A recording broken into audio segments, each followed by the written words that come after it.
All right, welcome everybody. This is Chris Record, and I'm excited to be able to walk you through the 90-day challenge. Today is day one, and what I'm going to do is I'm going to go over here to Facebook, and we are going to open up the 90-day challenge, and we're going to start going through this. Make sure you guys can see us, that we are live. If you can see us and you're live, go ahead and comment down below, and we're going to be excited about this, okay? So this is going to be a high-level overview. You should be able to watch me live right now. Comment if you can hear me. Comment if everything is good. Okay, 90-day challenge. So here's what we're going to talk about on day one. You're going to hear from myself, Chris Record. I've generated over $10 million online. And then you're also going to hear from my friend who's actually visiting me today, Robert Nava, who's also generated literally over $10 million online. So we're going to cover that. Robert has generated over $6 million in sales from a single Shopify business. Okay, he's also Robert also generated over $2 million in sales from a product on Amazon. Okay, so this is e-commerce done as fasted. But here's the big thing. But we both started as beginners. Okay, we both started as beginners, and that's what we want to teach you today. How to start out as a beginner. Okay, so what we're going to do is we're going to give an overview of the 90-day challenge, and we're going to work our way through it. So it seems like we can see everybody starting on time, da-da-da-da-da, boom, boom, boom. Okay, awesome. So it looks like we got people here that are on time and you guys can see us. So come on in, join us for those of you that are live, and let's get cranking. Okay, so here's what we're going to do. I'm going to give you a high-level overview. We are going to go to a wholesaling site, and we are going to look at some products, and then we're going to go to Shopify, and we're going to talk about how to be able to add those products to your Shopify store, and then we're going to go over here to Facebook, and we're going to talk about how you place an ad to it. It is going to be fun, it is going to be simple, and it is going to be something that even beginners can learn how. Now, I'm going to use this notepad here to kind of tell notes, kind of talk through notes to you as we go through, and then I'll have one of my assistants transcribe these and provide them in the group for you as well. So here's a high-level overview of what we are going to cover today. Okay, we're going to cover some of these topics here. Okay, first things first. Explanation of the 90-day challenge. We're going to cover that since some people might be confused. 90-day challenge, as well as like goals and incentives that you can get. We're then going to cover explanation of how dropshipping works, explanation of how print on demand works, and we're going to show how to find products, put them on your store, and run ads to them. How to find cheap products and mark them up for big profits. And then we're going to give this is all going to be a high-level overview on how to set up your business for success, even if you are a brand new beginner. Okay, because you're going to have no coding, no design needed, no inventory that you need. Very little experience. Okay, it's going to be very, very straightforward from a couple of guys who have generated collectively a lot of money online. So let's jump in the challenge real quick. If you guys are watching live right here on this Just Now, if you guys are finding us on the Just Now, go ahead and comment on this. See, comments are starting to kind of come in. And people are saying click on the speaker to get audio. Yeah, there's a little button right here. If you can see this right here, see this little audio button? You just click on this and the audio should be able to go up. And you can also make it full screen. So you can click this. Yeah, there's a little button right here. If you can see this. And you should be able to hear the audio. So with that being said, that's a high-level overview. And let's go ahead and get started. So again, just a recap. We're going to cover an explanation of the 90-day challenge, explanation of how dropshipping works, how print on demand works, how to find products, put them on your store and run ads to them, how to mark them up, and how to set your business up for success, even if you're a beginner with no coding, no design, no inventory, and very little experience. So with that being said, let's jump on board. Okay, first things first, in order to participate in the 90-day Shopify challenge, you must have a site with Shopify. You must have a store with Shopify. If you do not have one, go to shopify.com/Tecademics. Shopify.com/Tecademics. Shopify is very gracious and has extended this deal to us. The deal is 50% off for your first 3 months with the plan. So you're going to start your free trial today. All you do is you enter an email address, a password, and then create a store name and go create your store. Once you've created a store, you're going to want to upgrade to the $79 a month plan.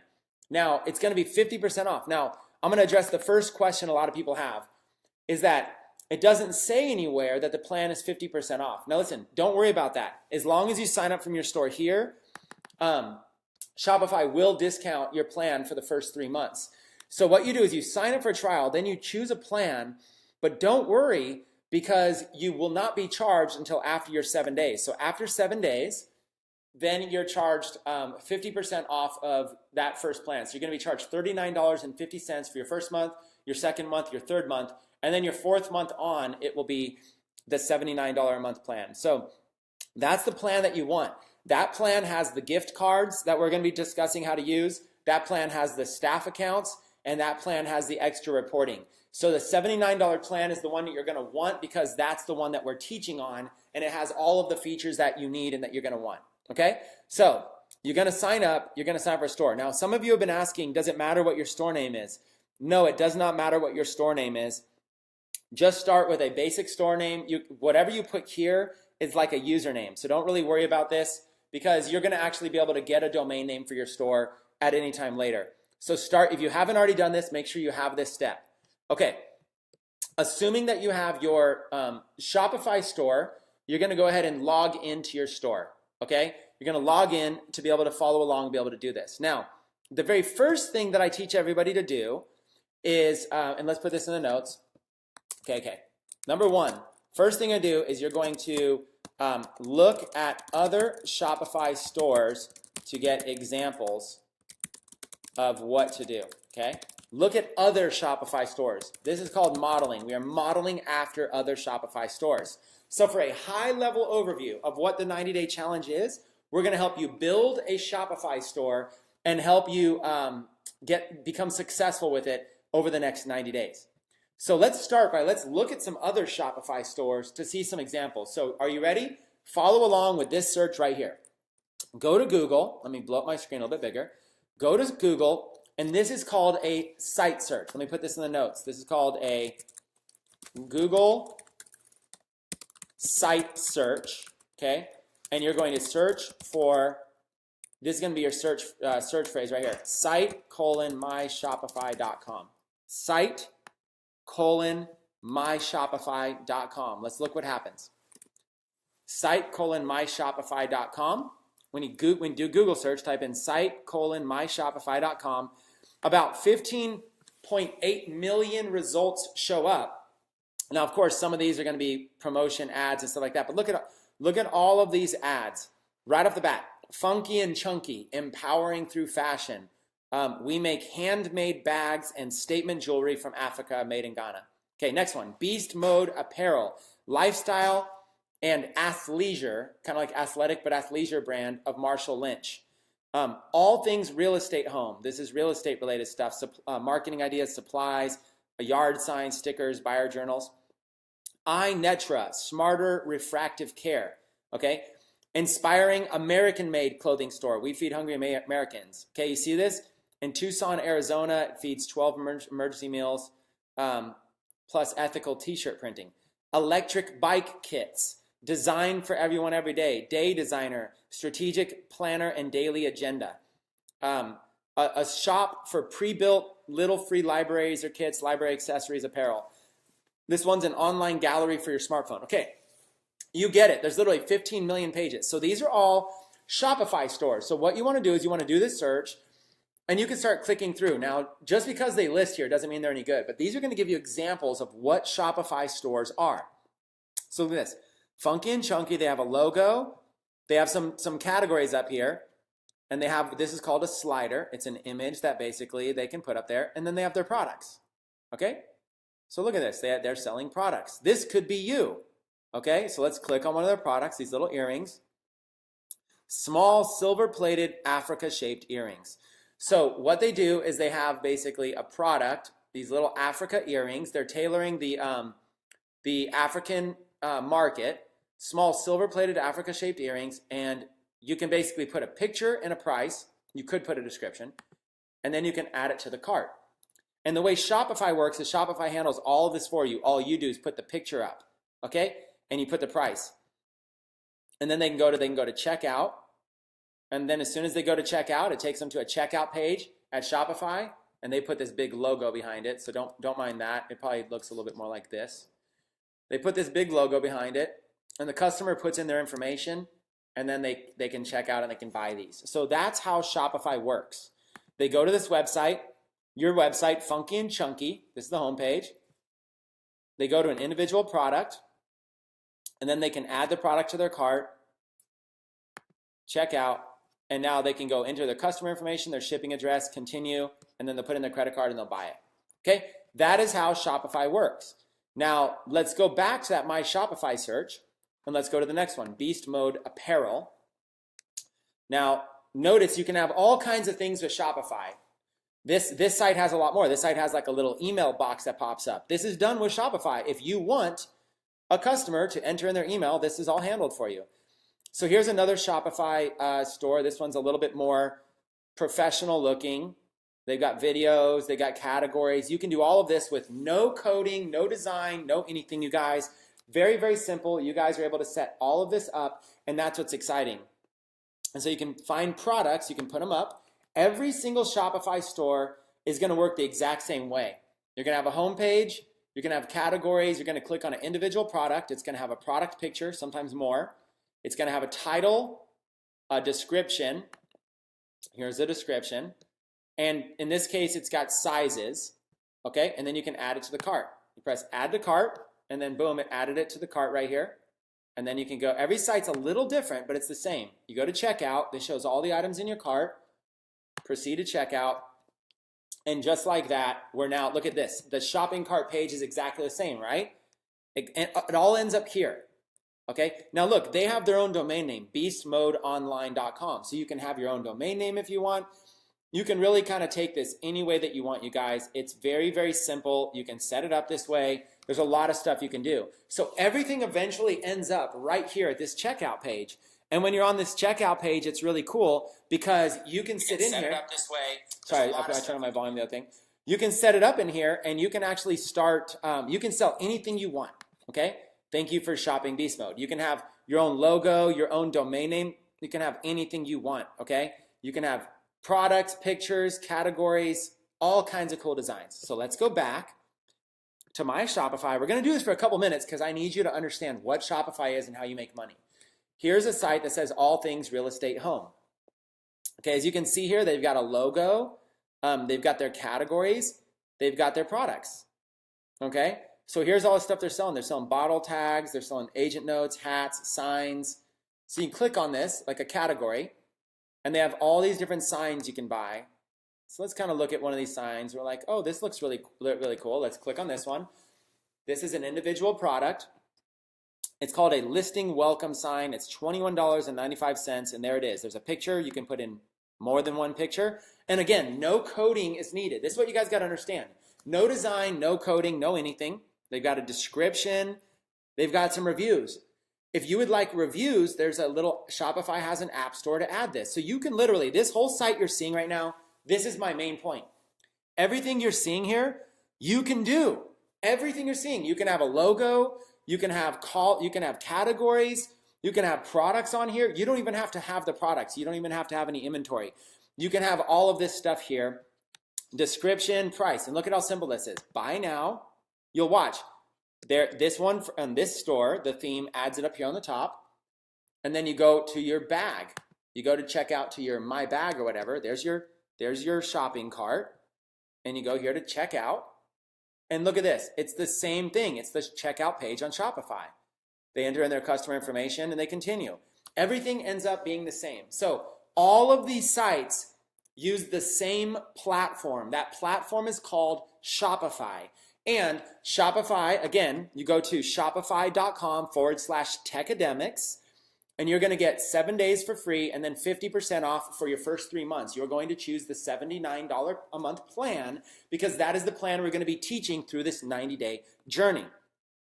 And again, this search to be able to find all these sites, you just go to Google and you do site:/myshopify.com and you can find these stores. So in the comments right now, if you're watching live, say yes, I understand, or say I understand, okay? Say I understand. Okay, and let me put this in big text right here because I see a couple people in the comments. If you cannot hear me, click on the video button for volume control. Okay, there is a button, and clearly if you're watching the live stream, you can see everybody else is commenting. I understand. So if you cannot hear me, click on the video button. Click on the actual video you're watching. There should be volume control right there. Okay, cool. All right, so let's keep going. Now I'm going to take this one step further. And out of these 15,800,000 results, I'm going to show you how to organize them a little bit better so you can find sites that are maybe on a topic you want to sell. So maybe you have an Instagram account, or maybe you have a Facebook page. Maybe there's something that you like. Okay? What you're going to do is you're going to do site:/myshopify.com space, and then type in a word for some type of niche that you want to be in, or something more you want to search for. So let's type in a few niches. Let's type in a niche like survival. Maybe you want to be in the survival niche. Instead of all those millions of sites, it pulled up 60,000 results. You're searching, basically this right here is searching sites on Shopify, and this is searching the keyword survival. So you're basically saying, I want to look at survival sites on Shopify. Okay, so you're going to go through here. This one is called Survival Frog. And let's just go through one at a time and let's look at these. Here is Survival Frog, preparing made easy. So let's take a look at this store right here and let's analyze this because this could be you. Everything you're seeing here can be you. What they have is the first things first that happens is this was a pop-up and it's asking for my email address. They're looking to build an email list so that they can sell, if I join here, they can sell me a bunch of stuff via email. So I can go in here if I want and I can actually join this email list and press get my free kit and it says thank you. And then it takes me into the store. So literally you can have a store that has, as soon as somebody visits, a little box pops up and it says enter your email for something free, for some sort of giveaway. And then what they'll do, this company now has my email address. Now they're going to start emailing me every single day, products I should buy, survival things. And this could be you. We can teach you, even if you are a beginner, we can show you how every single day you can go and you can email your list. You can build a list, email your list to buy stuff from you. It's a very cool concept, okay? So that's the first thing they did. Now notice they have this little button over here that says customer reviews. You can put this on your site as well. This is called an app. You basically can download it. Some of them are free. Some of them cost like $5. And you notice here 455 reviews that are 5 stars. So this allows customers, real customer reviews. They do this to build trust with their site. So they're able to put on little things like this to show they are a legitimate site. They have another button down here that says contact us. This allows customers to be able to contact them. Okay, they have that. And they can even do like a little live chat. Okay, so that's really cool. So see, they have these little extra add-on things. I just showed you how they have a little extra add-on thing that has an email. It collects emails, it gives customer reviews, goes contact. You guys can add all of this stuff to your store without any coding or design skills, you guys. There's tools that do this that we're going to show you. Over the next 90 days, you're going to learn how to build this and how to set all this stuff up, you guys. It's going to be crazy. Okay, so let's analyze this site. They have a logo that is very niche specific. Survival Frog. They basically have the word and a little frog thing. They've got this thing up here that says free shipping over $50. What that means is if you spend more than $50 in your shopping cart, they'll give you free shipping. They have this satisfaction guarantee, a 6-month any reason refund guarantee. They're doing this to give you confidence to buy here. This gives you confidence. Call us toll free, 1-800-PREPPER. That's a really good phone number. They have a phone number here that you can call, and even if you guys don't want to have somebody call your own phone line, there's these, during the 90-day challenge, we'll show you how there's these things called virtual assistants. There's literally companies that you can pay and they'll answer the phone for you on behalf of you. So if you ever wanted to do this, they probably didn't start with this as a beginner. They probably added this later.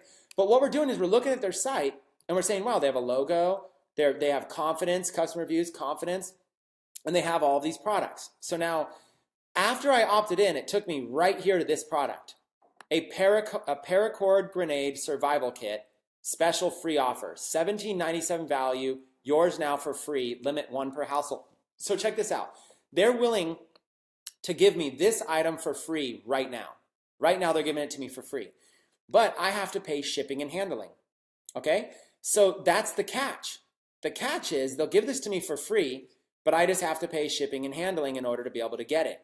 So they're actually going to make money off of this, okay? Because they're going to charge me whatever, $5 shipping and handling, $10, who knows what it is. And so they're actually going to make money, even though it's zero, because they get this thing probably, this little survival kit is probably just a couple bucks for them. So we're going to show you how to be able to go in here and how to build a store.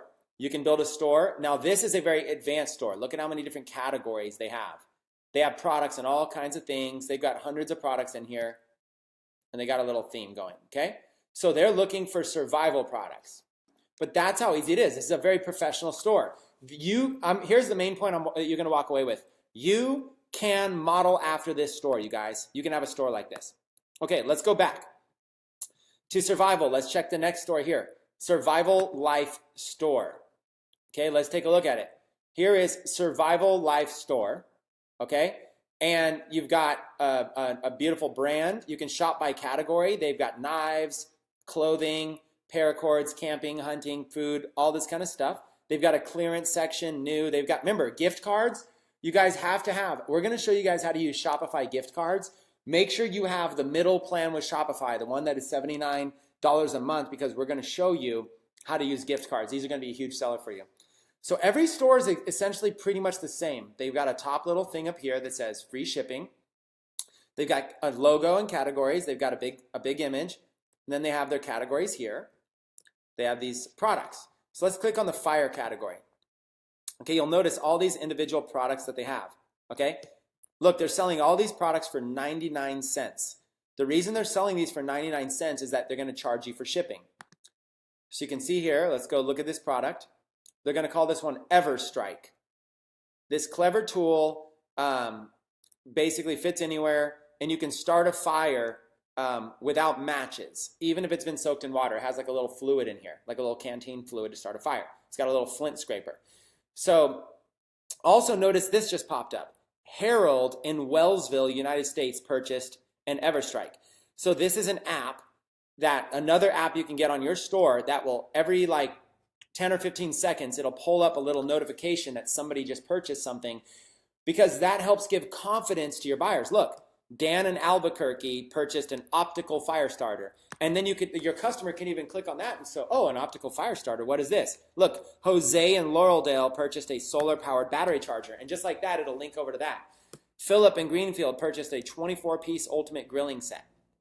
Okay, so there's all these products that you can have. So you have a product image, you have a product title, you have the price you're going to sell it for, and you have a price that you can compare it to. Okay, the customer can then add it to the cart. Once they add it to the cart, it works the same as all Shopify stores work. It shows your cart, and then you go to checkout. And look at this. It's the same as every other Shopify store. You enter your customer information, and you continue. All paths lead to the same thing. All of these companies that are generating hundreds of thousands of dollars or millions of dollars, they are all utilizing the same exact system, which is Shopify. Okay, that's what this 90-day challenge is about. And I'm showing you how to be able to go in here and how to find stores. Okay, let's look at something else. Instead of survival, let's take something that's a random topic. Let's do magic. Maybe you want to get in, maybe you want to sell magic related stuff. I'm just making this up as I go. You go myshopify.com/magic, and you're able to go in here and you're able to look at, let's just go click through and let's look at some sites. Here is another Shopify store that has that has this thing. It's called Magic Instruments. Again, they have an email box that pops up. They have a help box down here, okay? They have a nice, beautiful theme. It looks very professional. It's gonna rotate images. You can see like it rotates images, perform brilliantly, play instantly, learn more. Beautiful images.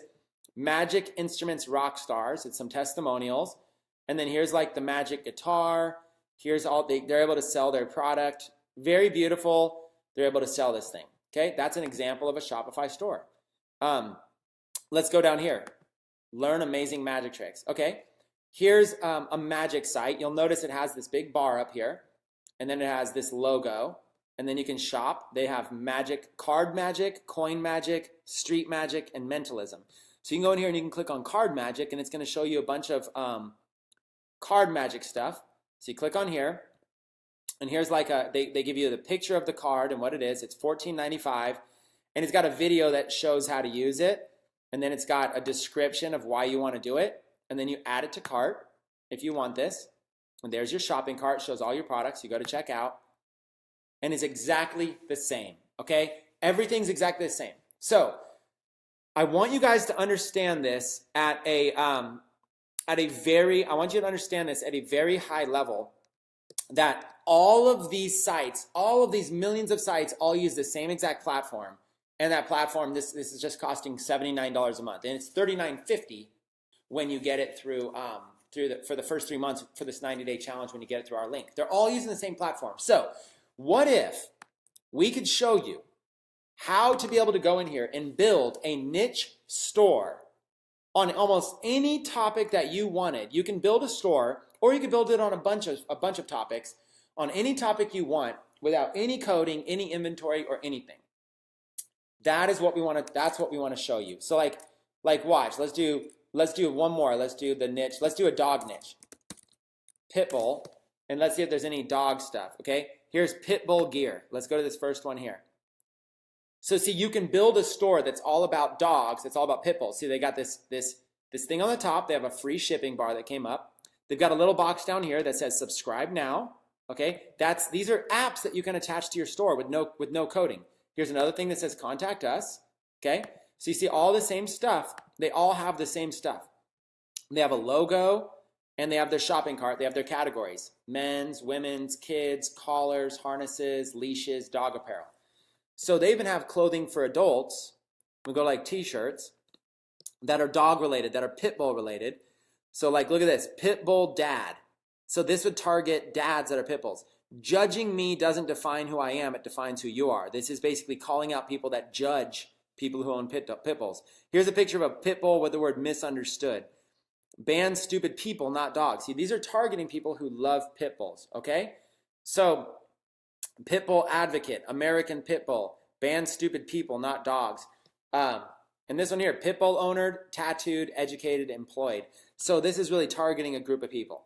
Okay, you can literally sell all this stuff. You could sell collars and different types of collars, different sizes. Here's some pit bull collars, just like that. These like nice pit bull collars. And again, same thing. You choose a size for pit bull, you choose a color, and you add to cart. This person who owns this store was able to just add this image, choose a price, choose what size are available, and then just like that, you can check out. Look at how simple this is. It's all the same. Everybody's doing the same thing, okay? So watch this. Let's take this pit bull niche as an example. You just need to know where to find products. Collars, harnesses, leashes. Where do you find these products? This is what we call drop shipping, okay? We're gonna basically show you this right now. Where do you find products to put on your store?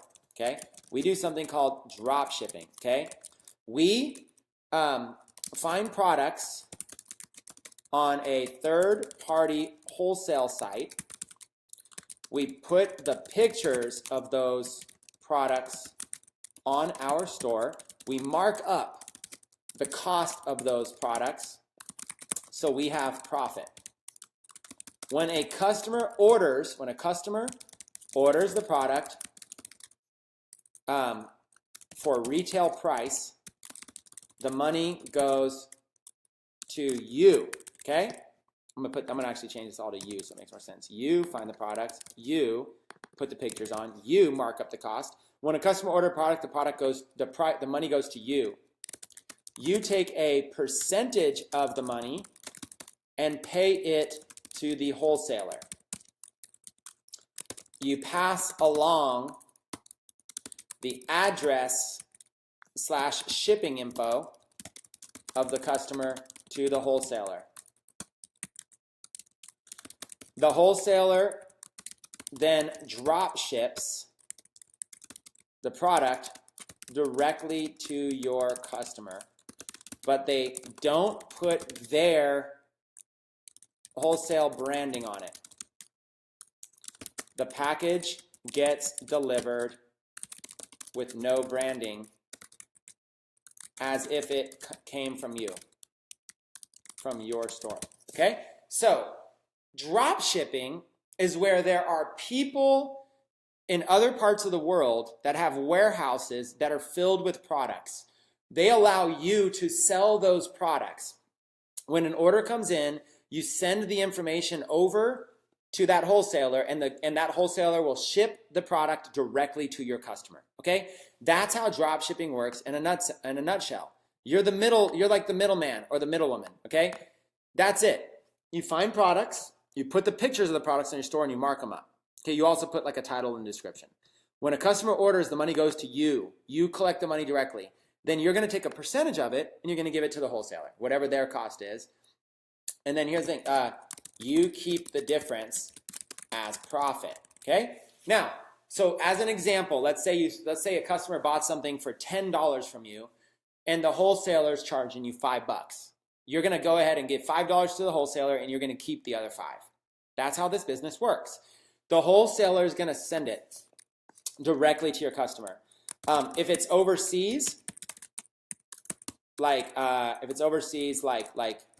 China, it may take 2 to 3 weeks to get to your customer. Okay? If it's in the United States, USA, it might take less than a week. Okay? It all depends. Now, of course, if you're using a wholesaler in China, you're going to have more profit than if you're using someone in the USA. So what a lot of people do is they do drop shipping from China to start out. Okay? Most beginners start out with wholesalers from China. Then, when a product starts selling a lot, you can bulk order it to the USA and have it shipped directly from the United States in less than a week. So it comes to your customer faster. But the problem with shipping directly from the United States is you're either going to find a wholesaler and make less profit because the United States is more expensive, or you're going to bulk order it from China, and so now you're going to have a lot of profit, but now you had to spend money. You might have had to spend some money to buy the product. Whereas the reason they start with wholesalers from China is you have zero inventory cost, and it's super cheap, allowing you to be able to make some money. Okay, so let's go through this. Let's go to this niche here, the pit bull niche. We'll actually use all those niches we just went. The first wholesale company I want to talk to you guys about, the main one we're going to be using, is a company called Aliexpress. So you guys can go ahead and write down this name right here, Aliexpress, Aliexpress. Go ahead and write this down. This is a wholesale site. Most of the stuff here is from China, but they actually have stuff from all over the world. Okay, Aliexpress. Now what I'm going to do is I'm going to show you a little bit about how to search on Aliexpress, and then I'm going to introduce you to a business partner and friend of mine that's here with me.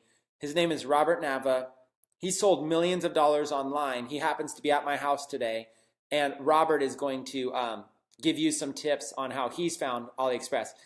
Let me ask you this. Robert has done over $6 million with his own Shopify store, a store just like this, basically selling like this dog collars, dog leashes, except his wasn't this site. He's done his own store with Shopify and has done over $6 million in sales. How many people right now in the comments would love to hear Robert, would love to hear and get some advice as a beginner from somebody who's already done $6 million? Let me know in the comments right now. I'd love to read that. I'd love to see how many people are engaged and would love this. So, Aliexpress, okay? You guys ready? Aliexpress. What you do is you come here and you're searching for products, okay? You're gonna come in here and you're gonna search for products. So search from niche specific. Type in the word Pitbull and look at all the stuff that comes up. Pitbull necklaces, Pitbull rings, Pitbull stickers, Pitbull bracelets, Pitbull collars, Pitbull harnesses, all kinds of stuff, right? So look at this, Pitbull collars, Pitbull harnesses. So here's a bunch of products that are available, okay? So we're gonna just go through, and I'm not gonna show you any advanced searching right now. We're just gonna show you, you can feature these products on your store, okay? So here's an example of a product right here. This is a black spiked studded leather harness, like a chest harness for a pit bull, okay? This right here represents the price that, that you have to pay for it. Your price is gonna be $36 to $38.95 a piece. So if you wanna list this on your store, you have to mark it up. You'd have to sell this for more. If you wanted to make a profit, you would have to sell this for more than $36. Okay, but you can, right now, you can have this from a vendor who's got a really good rating. Okay, this vendor has a feedback score of 20,000. They have positive feedback, 98.1%. So let's look at this person. Who is this person? If an order comes in, who the heck is this person? Let's see if they're trustworthy. Let's click on the vendor. And let's look at this person. Here they are, pet artist, right? So this person is selling all of these types of products. Okay, here's one vendor. They're selling, look at here, they're having, they're selling all this. They are a wholesaler. They want you to sell these products for them on Aliexpress. So they got all these little dog harnesses, kind of stuff. So it kind of shows the best selling items, the new arrivals they have, best collars.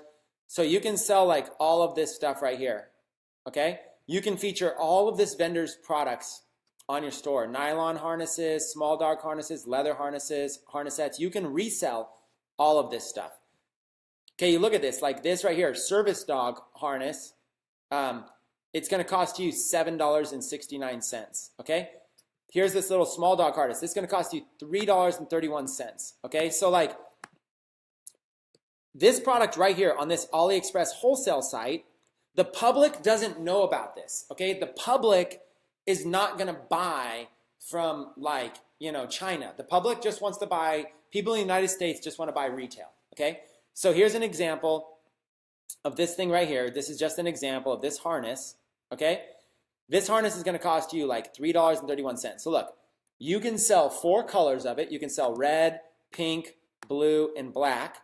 You can sell 3 sizes, small, medium, or large. And look, a small black harness costs you $3.31. A medium costs you $3.56. A large costs you $3.91. Okay, now let's look at shipping. Okay, so here's all the shipping options. Okay, ship my order. So if you have a customer in the United States, these are the different ways they can ship. All this kind of stuff. The one we want to choose is something called e-packet. Write this down, e-packet. You're looking to choose e-packet. Ship the order right here using e-packet to the United States using e-packet. So now, my total price right here for this product, if I want to be in the dog niche and I want to sell a small dog or cat harness or leash set, my cost is $4.73. So watch how simple this is. Okay, let's do this. Let's do dog harness. Watch how simple this is, you guys. Follow along. We're gonna go to Google. We're gonna do site myshopify.com. 15 million results. We're gonna type in small dog harness. Okay, and there's all these pages. This one's selling dog harnesses, small dog harnesses, small dog harnesses, small dog clothing, dog harnesses, all this kind of stuff, right? There's just tons and tons and tons, okay? Whatever the site is, there's just lots of them. So you can have a site just like this, GW Little, where dogs get happy. You can have a site just like this. They got their little thing that shows reviews. And look, they got all these little dog harnesses, okay? So when you see a little dog harness like this, This company here is selling them, and look, they got the same little app that somebody just purchased something. This is you now. This is a retail site. This would be your site, your logo, your site. They are selling this item right here for $23.99, okay? But you can get this same product for $5, okay? You can get a product like this for $5, like a blue one right there for $5, a harness leash set. So you'll have a site, your cost will be $5, and you're marking it up to like $25.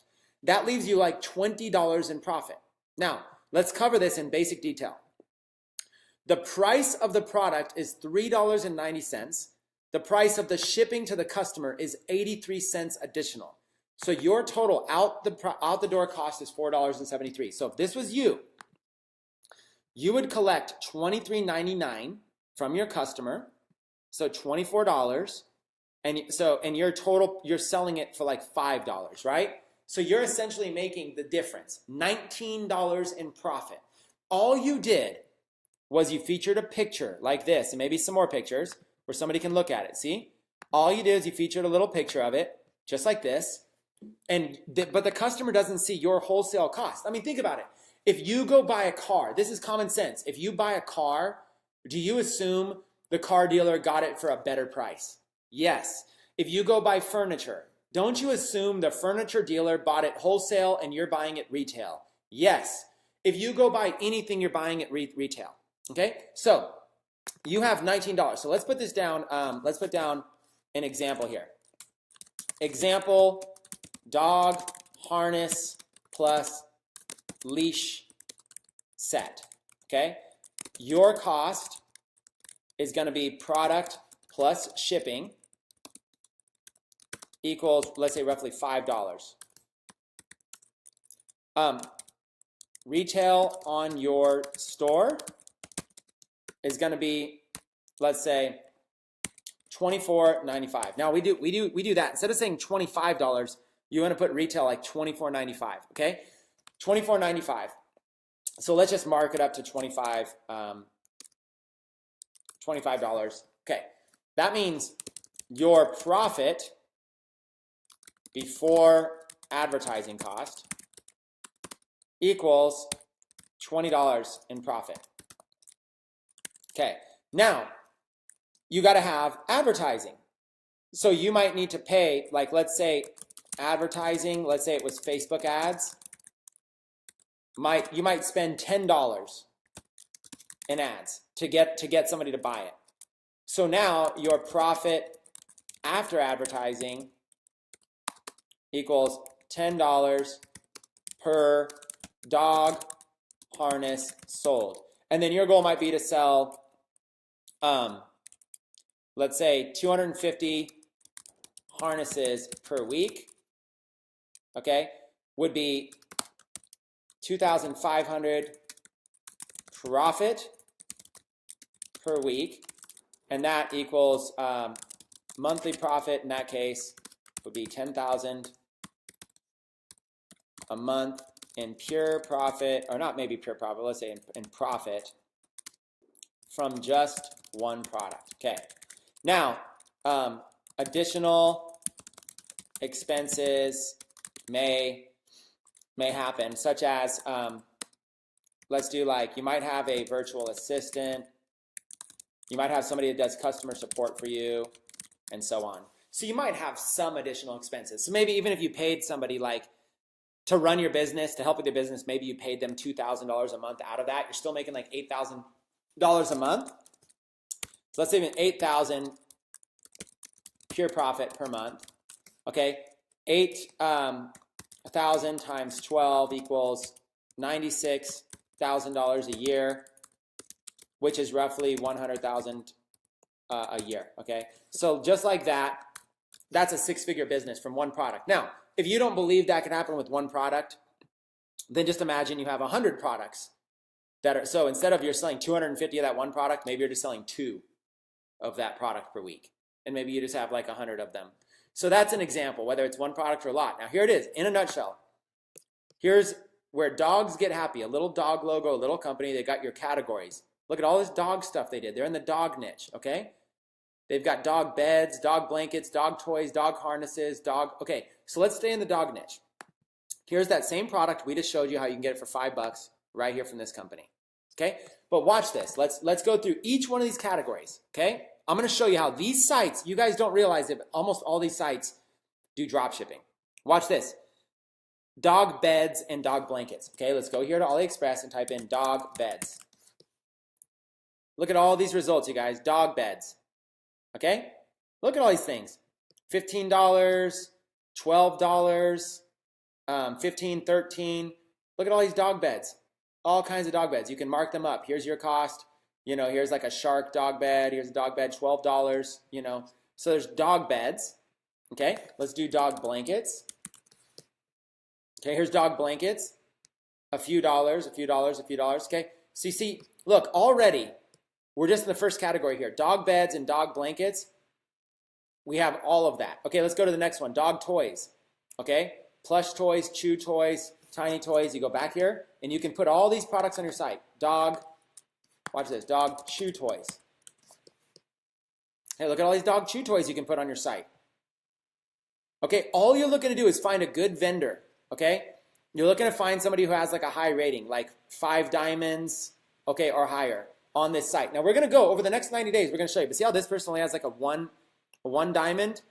They don't have like a lot of a track record yet. Okay, but they're getting there. Okay, whereas this person here, they've got a lot more. Look, their feedback score 19,000. Okay, so some vendors are better than others. We're going to show how to find them. So that's the point. My point is, you can do all of that kind of stuff. Oh, that's funny. Look, dog chew toys is bringing up sex toys as a related search. That's classic. So look, they got all these products: dog harnesses, small dog clothing, dog ID tags. So you see what I'm saying? You could have your own dog store featuring a bunch of dog products that you can find. So your goal number one is not to sell products. Your goal in the challenge is to build your own store that has a bunch of great products that are marked up. If all you had was this store, let's look at this store. If all you had was a store just like this, that looks good, it's set up. That's what your first month should be. Your first month in the challenge should be to set this up, to have something like this, to have, you know, get reviews, get a good looking store, build it out, make it look good, and go for your first $100 in sales, okay? Look how they're dividing. Look, they even have their little email option pop up. These guys are doing it right. This is a great example. And you guys might think they spent, you know, hundreds of thousands on this stuff. No, no, no. A lot of these people are barely spending anything. So what you have to do is you have to basically get a store and you got to start setting it up and adding products. That's what you're going to learn in the challenge. I want you to start by reverse engineering and going, you guys should go look at this store, gwlittle.com. Go to this one. Look at it. Go look at everything. Go look at what they're doing. Start to copy after this stuff. And you can do it in any niche you want. Okay? So that's what this is. We're going to show you how to do this. So this is a company called Aliexpress, and you can go in here and you can find all kinds of cool stuff there. So now what I'm going to do really quick is I want to introduce you to somebody, if you're cool. I want to introduce you to my friend. Okay? This is a friend of mine right here named Robert Nava. Okay, let me show you a picture of him right here. Okay, this is a picture right here of Robert Nava. There he is with one of his kids. He's got a few kids. Robert, his story is so powerful. Robert Nava is actually he was a troubled youth. As a teenager, got in trouble with the law, ended up getting arrested, and ended up getting locked up. He actually, for a felony. And you guys might be thinking, how is that a good story? Well, here's what the good story is. When he got out, when he was in there, he got mentorship from some of the guys that were doing like life sentences and stuff like that in prison. And you would think prison's all a bad place, but guess what? It's not all a bad place, okay? It's crazy as it sounds, these OGs, these people that were there actually mentored him and said, listen, you know, go focus on your education, get smarter, learn, so when you get out, you don't end up back in here. You know, these guys that are doing life sentences are like, Robert, you should not be in here. You could be a good person. And when Robert got out, he decided he wanted to change his life around. He decided to be an entrepreneur, and he ended up finding Shopify, and ended up building a Shopify store. And his story is so powerful that Shopify featured him. Shopify featured him is that like the third email you guys get when you sign up for Shopify it actually says how an ex-felon went on to do like $80,000 a month, like an ex-con, I think it says, went on to do $80,000 a month. Shopify tells that story in like their third email. That story's about him. So if you've ever heard that story in your email from Shopify, that story's about Robert Nava. He calls himself the $1 million felon. He likes talking about, you know, his past and stuff like that. And he's basically gone on to be very, very successful. His Shopify store went on to do $6 million. Shopify's featured him. And I love a good turnaround story, even from somebody who did something bad, because I believe no matter what your past was, you guys can change and you guys can be successful, okay? So what I want to do is I want to introduce Robert Nava. And I want Robert to jump onto Aliexpress. And I want Robert to basically just share as much as he's willing to share with you right now about how to find products, a quick little training on how to find products on AliExpress. What are some search techniques? What are some high-level things? And while he's talking, I'll monitor the comments so that if I see a question before he ends, I'll ask him those questions. So Robert, why don't you come on out and introduce yourself to everybody? Hey everybody, let me clear my throat real quick. How you guys doing? Just say something in the chat, in the comments, letting me know that you guys are with me, that you didn't run away after Chris told my story, because you know people do take two sides to that, and when they just know about the felony side, it's kind of a turnoff. But when they hear about my success, the $6 million in e-commerce sales on just one site, we've taken that further. I've done over $10 million in e-commerce sales altogether in that world.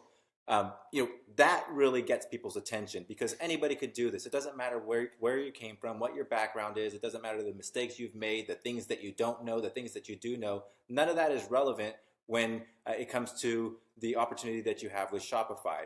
Anybody could do this. It doesn't matter if you have a huge, you know, a college degree that took you 20 years to get, or if you dropped out of college because you couldn't complete it. It really doesn't matter. And so wanted to make that clear. Excuse me, I'm getting over this cough and I have to clear my throat a little bit.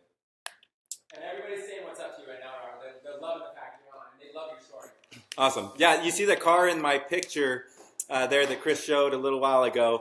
It's a $120,000 Corvette, and you know, kind of cheap cars. It was cool, but you know, I'm going to get to something a little bit better here pretty soon. But if you look at the license plates on it, it says ex-felon. And it gets people's attention when they see that car, when they see this expensive sports car, this 650 horsepower car, $120,000 car, and it says ex-felon on it. It gets people's attention. And so, you know, that's why I like telling that story, because it gets people's attention. It gets people to know that there's something here that they need to listen to. So I want to show you how easy it is to find products on AliExpress. It's not hard at all. It's, you know, Chris just showed you these $1 million tactics on how to sell, how to drop ship products that aren't yours. How do you sell products that you've never touched? How do you sell products that you didn't invent? And a lot of people think that you have to. You have to be the originator of these ideas to be able to sell things. And I've seen some of you in the comments were blown away that you don't actually have to do that. That you could sell products that are not yours, that you've never touched, that you've never seen, and you can make millions of dollars off of doing this. So if you remember, Chris told you about the story or the email that goes out, second, third, fourth email somewhere that Shopify will send you when you set up your Shopify account. Read that article. You'll hear my story about selling backpacks. And I've sold a lot of other things besides backpacks, but you'll hear the story about backpacks. And I'm going to kind of take you through that process of how I first got started with that backpack. How I made over $4 million in sales from backpacks, and you know, why did I decide to go into that area and all of that good stuff. So the first question is why did I choose a backpack? I didn't come to AliExpress and just think, hey, let's just search for backpacks. I had no clue how to find products. Chris, can I open up another tab here and open up watch count? Yep. So there's actually another tool that I used back then. It's called Watch Count, and you can see it right there, WATCH count, COUNT.com. And here's a place or a website that you can find products that are being watched, products that are highly desired on eBay. Because on eBay, you could vote for a product by watching it. It's kind of like a like on Facebook. It's just saying, yeah, I'm interested in this product. I'm not committing to buying it, but I'm interested in this product. And so let's just take dog harness, since we were looking at that a minute ago. Oops. I guess I got to type it right. It's not such thing as dag harness. So here's dog harness, and I'm going to see if I could get all this in the screen. Want to go smaller? Yeah. Cool. Thanks. All right. So on watch count, you have a few different things that we want to pay attention to, or just really two different things you want to pay attention to. When you put in your search, you're going to get two different numbers. You're going to get a number of watchers over here on the left, and the number of sales over here on the right. The watchers is really what this app is built on, or this website is built on, is to show you the popularity of products. But we don't care really how popular a product is, only if it sells. We only care how popular it is if it's really selling a lot, right? Because there's so many pictures and items that you'll see on Facebook that'll have thousands of likes, but you don't know how many sales, or you might not be getting very many sales at all. And so the same thing is going to happen over on here on watch count. You're going to find products that have, it might have 1,000 watches, but only 95 sales or something like that. And so what we're looking for when we come to watch count is items that have more sales than watches. And so right away we see that for these products, there's 95 sales versus 27 watches. There's 118 sales versus 13 watchers. And that's exactly what you're looking for. That tells you that two things.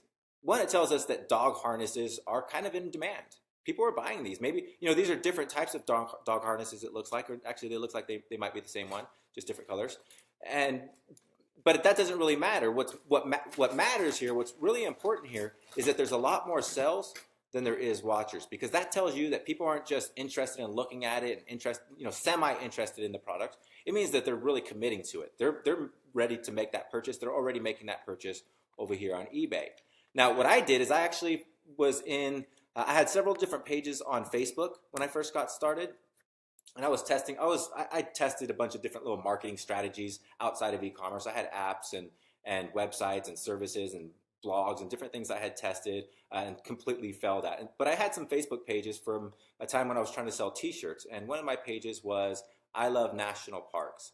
And it was just about going after people that love national parks, people that like to get outside, people like to go hiking, camping, fishing, all the things that you would do in a national park. And that was a huge range of possibilities, because some national parks are in the middle of the desert. Some national parks are in areas where there's nothing but ice, right? And so there's a huge range of type of activities that happen within these national parks, which opens up a huge opportunity for sales. And so that's really the angle that I had, is like, well, I just take this broad opportunity and go after outdoor people. And so I started searching things like outdoor was probably one of my first terms. And I just come over to watch count, and I'm going to take it back over to Aliexpress and show you that here in a little bit. But I start off on watch count, and I probably put in something like outdoor, and I seen a bunch of things that were not relevant and some things that were relevant. But I look for things that are in my niche, the niche that I'm interested in going into, and see if there's a lot of stuff that comes up. And so when I searched outdoor, nothing really relevant comes up. And then I went to another one that kind of crossed that niche, and I probably went into like survival or something like that. And just searched a bunch of different terms that might be relevant to the niche that I'm interested in going into. I haven't decided what I want to do yet. I haven't decided on a product, but I'm just thinking about going in a certain direction. And so again, I search survival, and I see what is there, and I get all kinds of just different, there's a whole range of survival things. If we really wanted to take time going through this, you could look by categories. I don't always do that. What I do is I look for just products that show up over and over and over again, and when they do show up, that they have a lot of sales. And so like this tomahawk shows up first. Let's scroll down. I don't see any other tomahawks or anything down there, so that might not be a hot item in the survival niche. But what I do notice is that, and the tomahawk is what got my attention about it, is that bladed items are very popular in the survival niche. By scrolling up and down this page, I see knives, I see credit card knives, all types of bladed items. Here's a little pocket tool that has some sort of blades on it. There's knives. There's several different knives. There's the saw, the hand saw. There's and then there was the axe all the way at the top. So I noticed a trend among bladed items, and so that's what I think I would want to go into. If I was thinking about going into the survival niche if I came over here to watch count, and watch count is saying that everything in the survival niche, or the most popular things in the survival niche are built around bladed items, then that's the type of product that I want to go into. And so that's the key strategy I use for finding what type of product direction I want to go into. And that's exactly what I did when I found my first product. Now, I don't remember my first search that I did years ago. That was 3 years ago when I found the product that I really scaled, which was a backpack I told you about. But I found it initially here on Watch Count, and the backpack was like $25. I'm going to take you over to Aliexpress, and I'll try to show you that same backpack.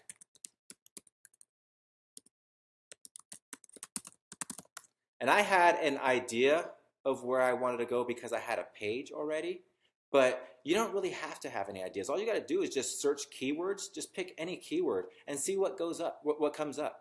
And go with that. Go with whatever comes up. Let the numbers, let the stats, especially if you're over here on Watch Count, let the stats guide you.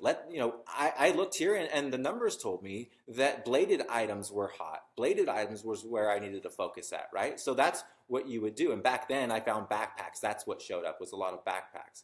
And so I came over to Aliexpress and I searched survival backpacks, and I found survival backpacks. I looked at what was here, and they have a bunch of different options.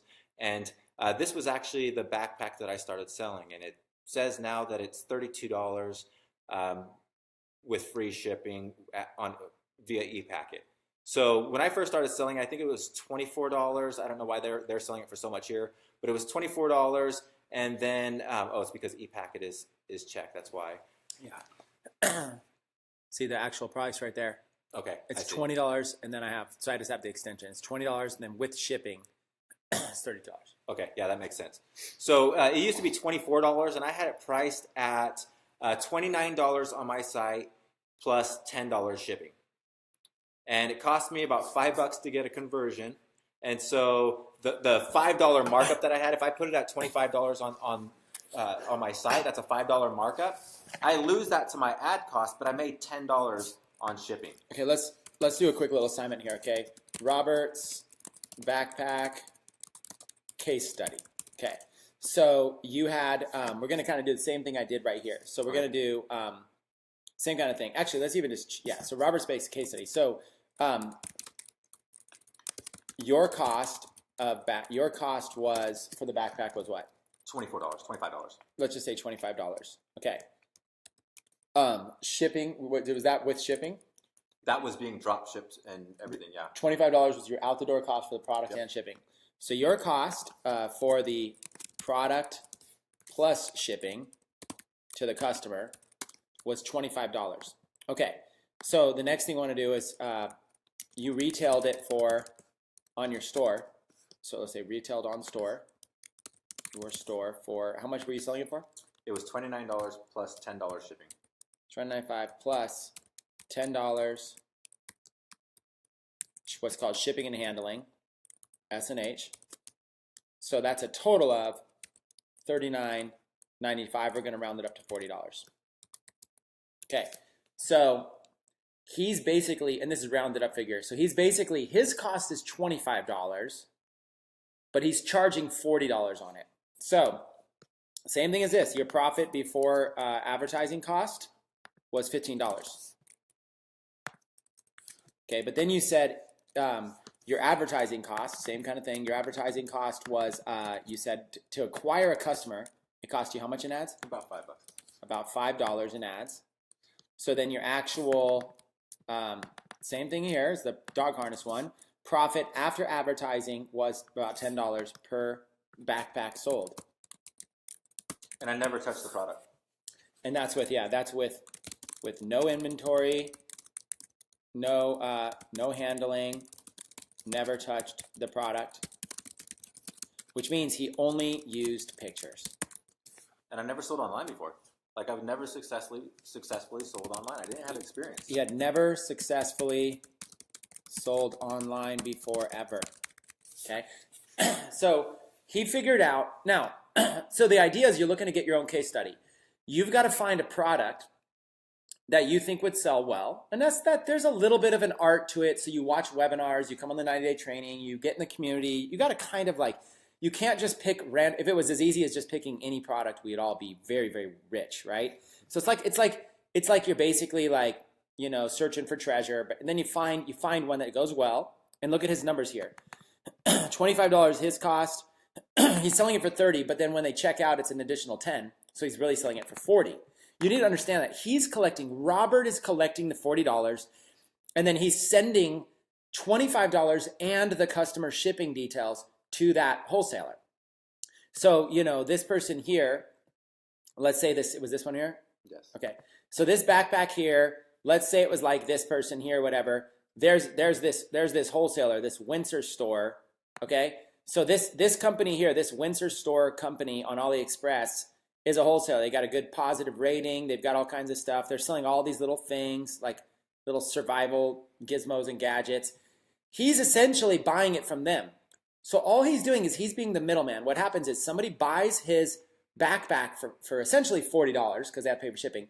He turns around and gives $25 to like this company to send it to his customer. This company sends it with like no branding on the package. It's like blind. It's like it's kind of like a nickname is like naked. It's not going to have Windsor coming from the Windsor store because Robert's selling it from his store. So they're going to do what's called drop shipping. Okay, and a lot of times when you go to these people, like look at all these products and stuff that they own. You can always like contact these people too. If you need to, you could just reach out. You can add it as like a favorite store, but you could reach out and you could contact these people and ask them questions and say, hey, do you do drop shipping? You can learn more about this. Okay. You can learn more about them. They got feedback here. You can read feedback all about them and kind of read reviews that people are saying. You can contact them. So, if you're not, you can learn like they're from China, you can contact them. Okay. So I just want to make this, I'm kind of making this very, very simple for people. This is what Robert did. He found a backpack, marked it up, $40, sending $25 off. He's keeping the 15, but he still has a cost of like $5 an ad. So he's making $10 per backpack sold. That was his first time selling online. All he did was he put pictures on his store. Okay. You guys have to understand how powerful this can be. That does not mean every single product will work well. Okay. But if this doesn't work well, he'll just find another product and try it again. Okay, yep. So let's go back. I just wanted to jump in and kind of, I really love like really diving in and explaining the process over and over and over to people. Cool. Yeah, and to kind of give you a way to future cast if you want to grow your business beyond drop shipping, because Chris mentioned reaching out to this supplier, and just to tell you, I don't want to dwell on this too much, but we actually did that. We reached out to our backpack supplier, and we actually got the price of these backpacks down to $6 a piece, actually $5 a piece recently, and it cost about $7 to ship. So our total cost is now about $12, which is half of what we were paying initially. And so our profit margins is a lot better. And so, if you guys want to go beyond drop shipping, that opportunity is there, but you don't have to. Drop shipping is definitely the best way to start, and it's definitely the way you want to do it for the challenge. So what I did is I found this backpack, and I put it on my site exactly like Chris said. I took the pictures and just clicked on it and just drug it to my desktop, and then I went inside of my Shopify store and set it up in there, and I was like, okay, well, how much can I sell this for? I didn't overthink it. I didn't, people try to look for some sort of magic solution or some sort of algorithm, math equation that you need to price. It's just start somewhere. Start it low enough to where you think you can get it sell to where it seems reasonable. So it was $25 that I was originally paying. I said $29 sounds reasonable, right? But then that only left $5 to make money, so then I added it on shipping. So the price, just start somewhere. Just get a price up so that you could start testing it and see if people are even interested in that product. Tell them about the strategy we just talked about in the kitchen, where you start with a low price and you can always raise the price later. Yeah. And so if you're thinking pricing and you don't know what to do, start lower. And the reason being is because you could get sales. If you start higher and you get no sales, then you're like, oh man, this isn't going to work. And maybe if you lower the price by $2 and it still doesn't work, you're just going to give up, right? But if you start lower, if I start like at $25 on a product that I'm getting for $20, and it's very small margins. But if people are buying, then it's a lot easier to raise up to $27. And if they're still buying, then it's a lot easier to raise up to $29. right? And I'm getting sales, and I'm happy because I'm actually getting sales, and it's working. Versus starting at the top, like at $40, and trying to work my way down. I'm going to be discouraged straight from the beginning and not want to sell.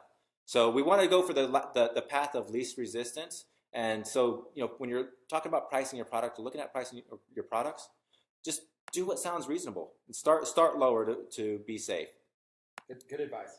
So let's go back to my search. I had survival backpacks over here on this page. What I want to do, so over on watch count, what I did is I found products that were, or I found a trend in products. Actually, let's skip the backpacks. Let's go over there to survival blade now, let's search for that, because that's what was coming up as relevant now. It was relevant today when we searched on watch count, right? When I typed in survival, a lot of bladed items came up. I seen that trend, a trend of bladed items. And so I come over to Aliexpress and I search the same terms, survival blade or survival knife or survival hatchet. But I just put in blade for this example. Normally I might test all of those and see what comes up. Matter of fact, let's do that. So survival blade, we could see what's here. I like to search by orders to see what comes up top, what people are already buying the most. So I filtered it by orders, or I sorted it by orders, and you could see that these knives right here have over 10,000 orders. This one has over 5,000 orders. This one has over 5,000 orders. And the reason why we could sell products that we never touch is because if you look at the reviews, there's 5 stars or nearly 5 stars, 5 stars, 5 stars on these products. And if people are buying them already, 10,000 people are buying this product, and 10,000 on this one, 10,000. It looks like 10,000 people left a review, 4,000 people left a review out of 5,000. You can be pretty confident that it's a hot product, it's a good product, and you can start selling it. So I typed in survival blade. Let's type in survival knife and see what comes up. I like to search a few different key terms because it lets me know that, or I begin to see trends show up again, right? On watch count, I found the trend of blade overall. But when I come over Aliexpress, I'm looking for a trend for a specific product, for a product that comes over and over and over, right? And so when I searched knife blade, I got a certain list of products. When I searched knife or survival knife, I got another list of products, and I'm sorting by orders. And what I want to notice right away is that this same knife is right up top. When I searched for survival blade, this knife was here. And when I searched for survival knife, this knife is here.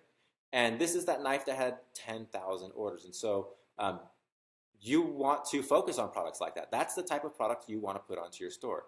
Now, Chris is going to get into, and part of the challenge we're going to get into advertising on Facebook. You don't want to deal with knives on Facebook. You don't want to advertise knives or anything like that. So I wouldn't say go after this particular product, but do use this strategy. I search by orders. I search sometimes by newest. And the reason why I search by newest is because, or sort by newest, is because it allows me to see things that haven't been brought to the top yet with 10,000 orders. But if I search by newest and I'm finding things that already have orders, then that means I should go after that product. I'm going to catch that product before that trend really starts. And so we don't really see that a whole lot right here, but you will see that with certain keywords you look up. You'll see some orders when you search by newest. And you could search by seller rating, sort by seller ratings. You could sort by price range. So maybe you're only comfortable selling a product that's like in the $30 range. Well, you could find products in that range. And so, or if you only want to find products with 4 stars and up, then you could click this box and do the same thing. And so I do use these sort options and these filter options. I use them religiously. I use them over and over and over because I'm just trying to get a good idea of what shows up over and over and over to, I'm looking for the best chance of success. And if I just pick some random product that doesn't have any sales and it just looks cool to me, chances are it's not going to work. It might work. I might get lucky and it might work, but chances are it's not. And I've done it plenty of times. There's plenty of times where I swore a product was going to work, and I built some fancy sales page to sell it because I believed in it that much, and it didn't sell at all. So that method, it's not really, you don't want to rely on that. The methods you want to rely on are the numbers, searching by orders, seeing the number, the amount of orders that come up. If it's a product that has consistently more orders when you search different terms and that product shows up at the top, like this knife right here, then that's a product that you want to focus on. So if you already have a survival store or a niche in outdoors where people might like this knife, put it on your store. Just throw it on there. You could sell it. You can't advertise it, but you could sell it. Let's do another example. I want to go back to dog harness. Give you one more example. Actually, let's take it a step back. So we were looking at dog stores earlier, but maybe we don't know if we want to do harnesses yet. We don't know what we want to sell. We just want to get into the dog niche. One cool thing you could do is type in dog, and then for one, you could just see what comes up. Sometimes it looks at your previous search, so I don't know what was part of Chris's previous searches on this computer. But you could, when you type things in, it does give you a list of suggestions. But you could type in like dog A, and then see what shows up, right? You could type in dog B and see what shows up, right? Just go down the complete alphabet, dog C, right? And these gives you idea after idea of what people are looking for. These are suggested searches based on the results. It tells you how many results there are.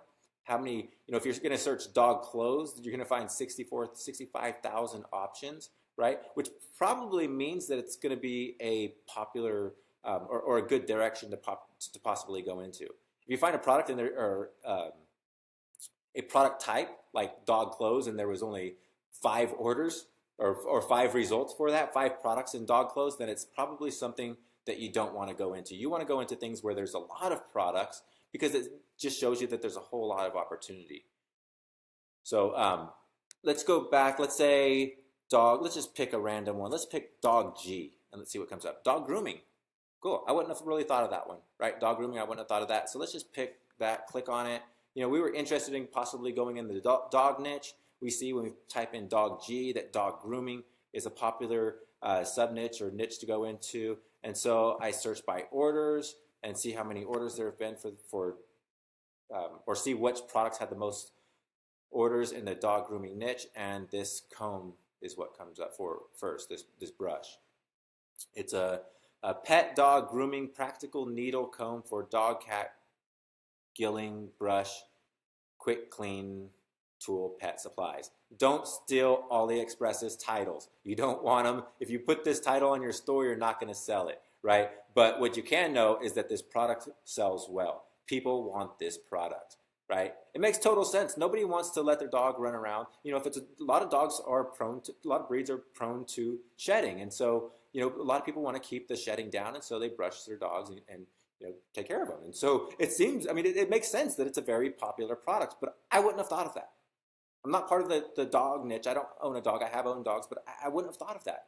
And just like for my backpacks, I wouldn't have thought of that. I wouldn't have thought of selling a backpack. I don't go out hiking and fishing and hunting all of the time. I do go out, go for walks with my kids, and we do fun things, but that's not the niche that I'm engulfed in. That's not who I am. I just looked at the numbers. I just came and I seen a backpack that was selling well, or I seen this dog brush that was selling well, and I found that it was only $2 or $1.07, right? You don't have to overthink it and really find out why people are buying or you don't have to figure out the science behind any of this, right? All you got to do is it's got 5,000 orders. It's got 5 stars. People love this, right? Same thing for this, for the glove. Another thing that you want to look for when you're looking for products are things that really stand out. There's a whole lot of different attributes that you can be looking for, and we're not going to go over all of them right now. We'd be here for weeks. But one of them is a catchy item, something that just stands out. Visually, it just stands out. And this glove, maybe with a dog, or this right here, the picture with the where she's actually using it and the dog's in the picture, that would get people's attention if they've never used one of these before, or if they've seen them and were interested in it, they've seen it maybe as seen on TV or something like that. And they're like, wow, that's kind of cool, but they've never seen it in their newsfeed where they have the opportunity to buy it. And where they might have seen it before, it was probably like $20 for an item like this, but you're going to get it for $2, $3, and you could sell it for like maybe $12, right?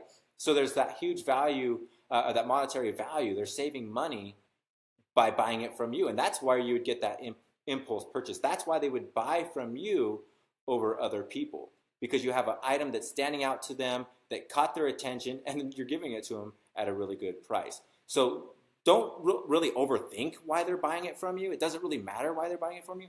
Look for the numbers. Look for items that that jump out and have really, really good numbers, like a cat wearing a tie, right? That would get somebody's attention. And it has 1,600 orders, right? Bow ties for cats, right? But any of these items would be really good because they've already been proven. You don't have to question it, right? And you could open up this even further. Maybe you were questioning, maybe you were thinking about selling one of these. Let's open up the glove. Maybe you're thinking about selling one of these and you just wanted to get more information on it. You could open this up. And what I love about Aliexpress is that you could click on this feedback tab. And on this product, there's 336 people that have given feedback. But one cool thing is that you could actually see pictures of it, right? You could see what the product looks like. And this is how you're able to sell products. This is how I was able to sell, I've sold thousands and thousands of products, hundreds of thousands of orders of products that we haven't even touched. Never touched the product. And the reason being is because I could come to Aliexpress, I could see what people were saying about it. It works. Although the cat was scared at first, I liked it. Or no, the cat was scared first and then liked it. Sometimes it's hard to understand some of these people because of where they're from. If they're in the translation, some things are lost. But you could really get a good idea if the product is useful, if the product is liked when the people receive it, how they felt about it. The only negative is the Velcro sewn upside down. It's impossible to fix. So you could see a downside to some of these things, right? One of the things that we did is we seen downsides to our backpacks, and we actually made those adjustments to them later on. So these reviews are really, really helpful in trying to figure out what it is you want to sell and who you're going to sell it to. You can find out the uses because maybe we were searching dogs, right? We were searching dog items, and the very first review said they used it for their cat. Where was it at? Not the first review. It was one of them that we looked at down here. It said that they were using it for their cat. Right, so you can learn more about the product than you initially thought, or than you initially were expecting. And so the reviews are really, really valuable for finding hot products that you could really find out if people love it. If people are loving this product, then you could be confident that your customers are going to love it as well. And then you could sort by pictures. I like to sort by pictures just so I could see the product and see the quality of it, because you don't want to sell products that have horrible quality. Right? The last thing you want is to get your customers to your store, get the sell, and then find out later on that they don't want it. And so that's what I do. I start off at a watch count. I find a trend in products. I come over to Aliexpress and I find among that trend, I find a specific product that I'm looking for or that is hot, and then I take that hot product that's showing up over and over and over. I look at the reviews and learn all about it, and then I just take it over to my store and put it on my store and price it at a good price, a reasonable price. So let me jump in here, Robert. Let me because I've been watching the comments as well. Let me answer a couple questions and let's keep going with this training because people are just saying this is very, very valuable. So again, when you're looking at a product, when you found a product, you can go look at the seller rating. You can go learn, make sure you're selling from a good seller. This is going to be your price right here. If there's attributes like color, you would select that, and size. It's a color and medium. Once you select any attributes, it's going to show your total price here, $239, right? This is shipping. And again, we're going to want to go with the e-packet shipping, okay? You're going to always going to look for e-packet.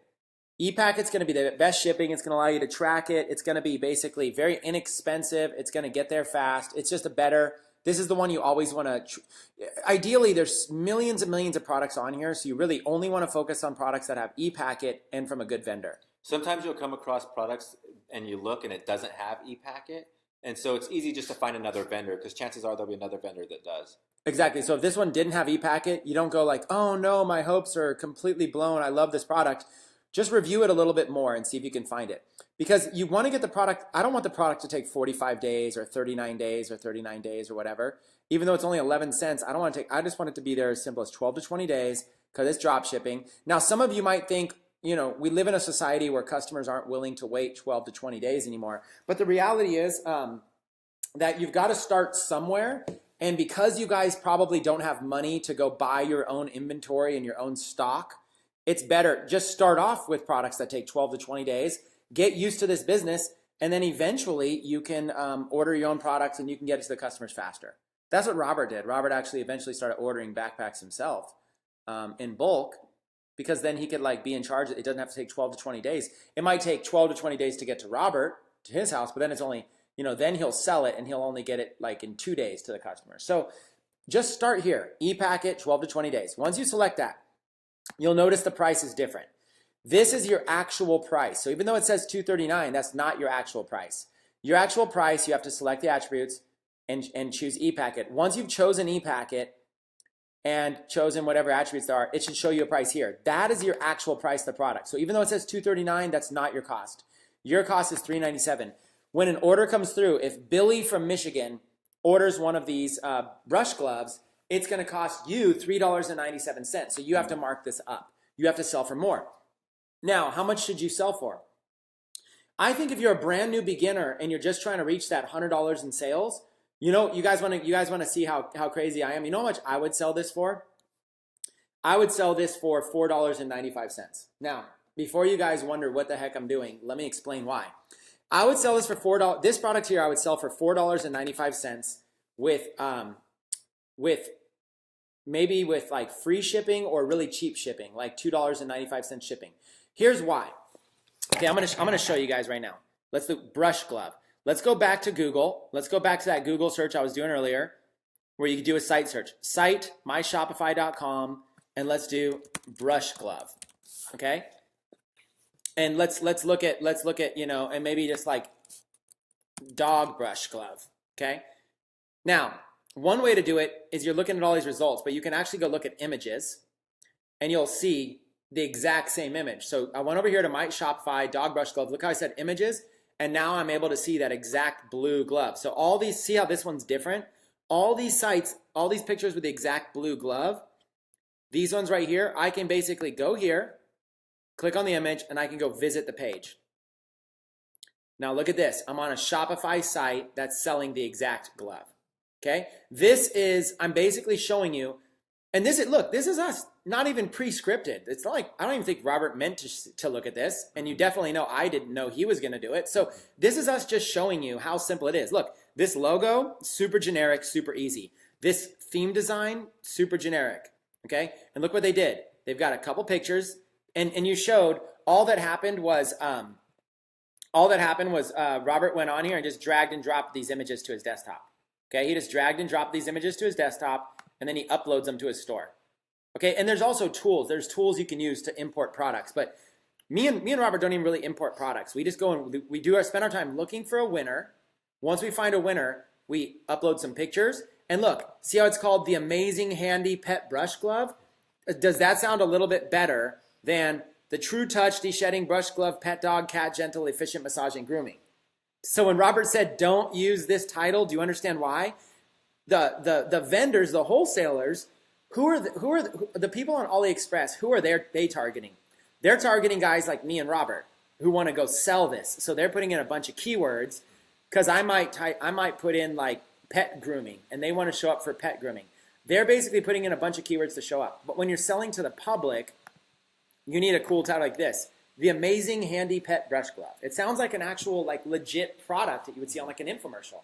And then $17.89 as compared to this. Save $18. Quantity 1.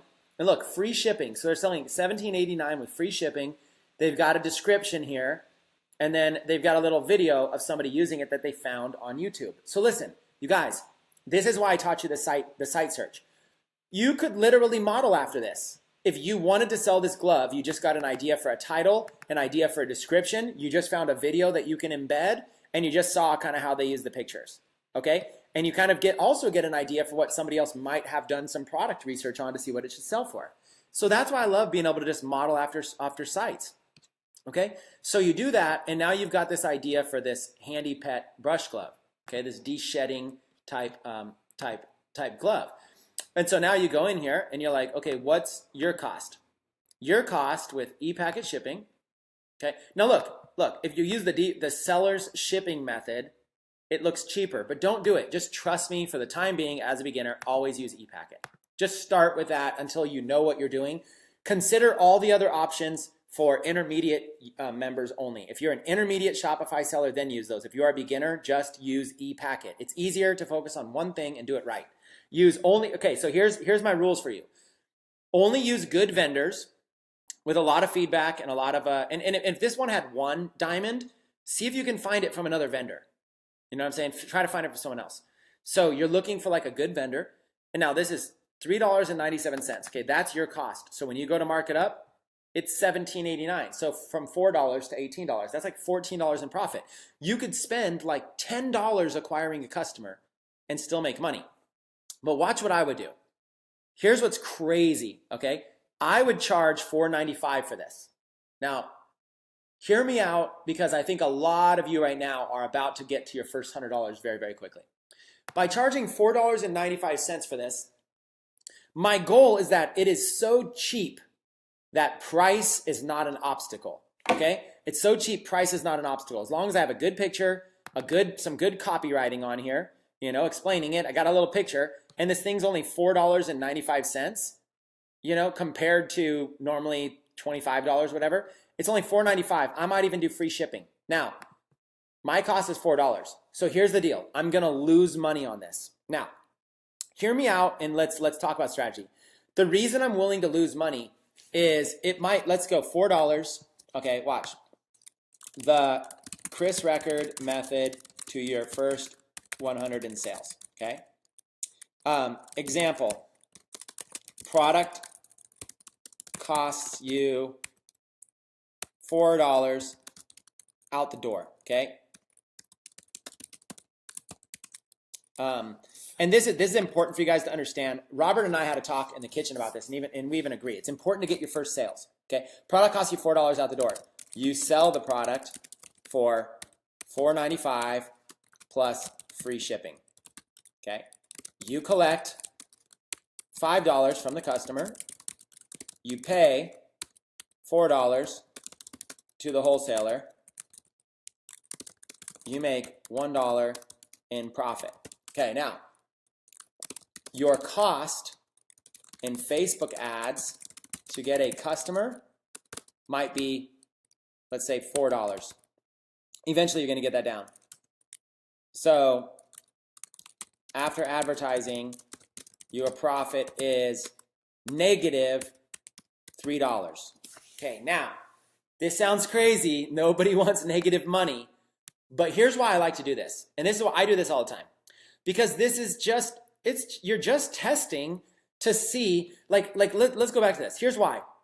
Because in order to sell a product, you need to make sure that you have a good audience, you have a good product that they actually want, that the copy's good, that the price is good, and that the shipping is good. There's all these things that we're going to teach you to make sure that you have a good product. Okay, if I were to make a list of these things, in order to sell, you need the following to be good.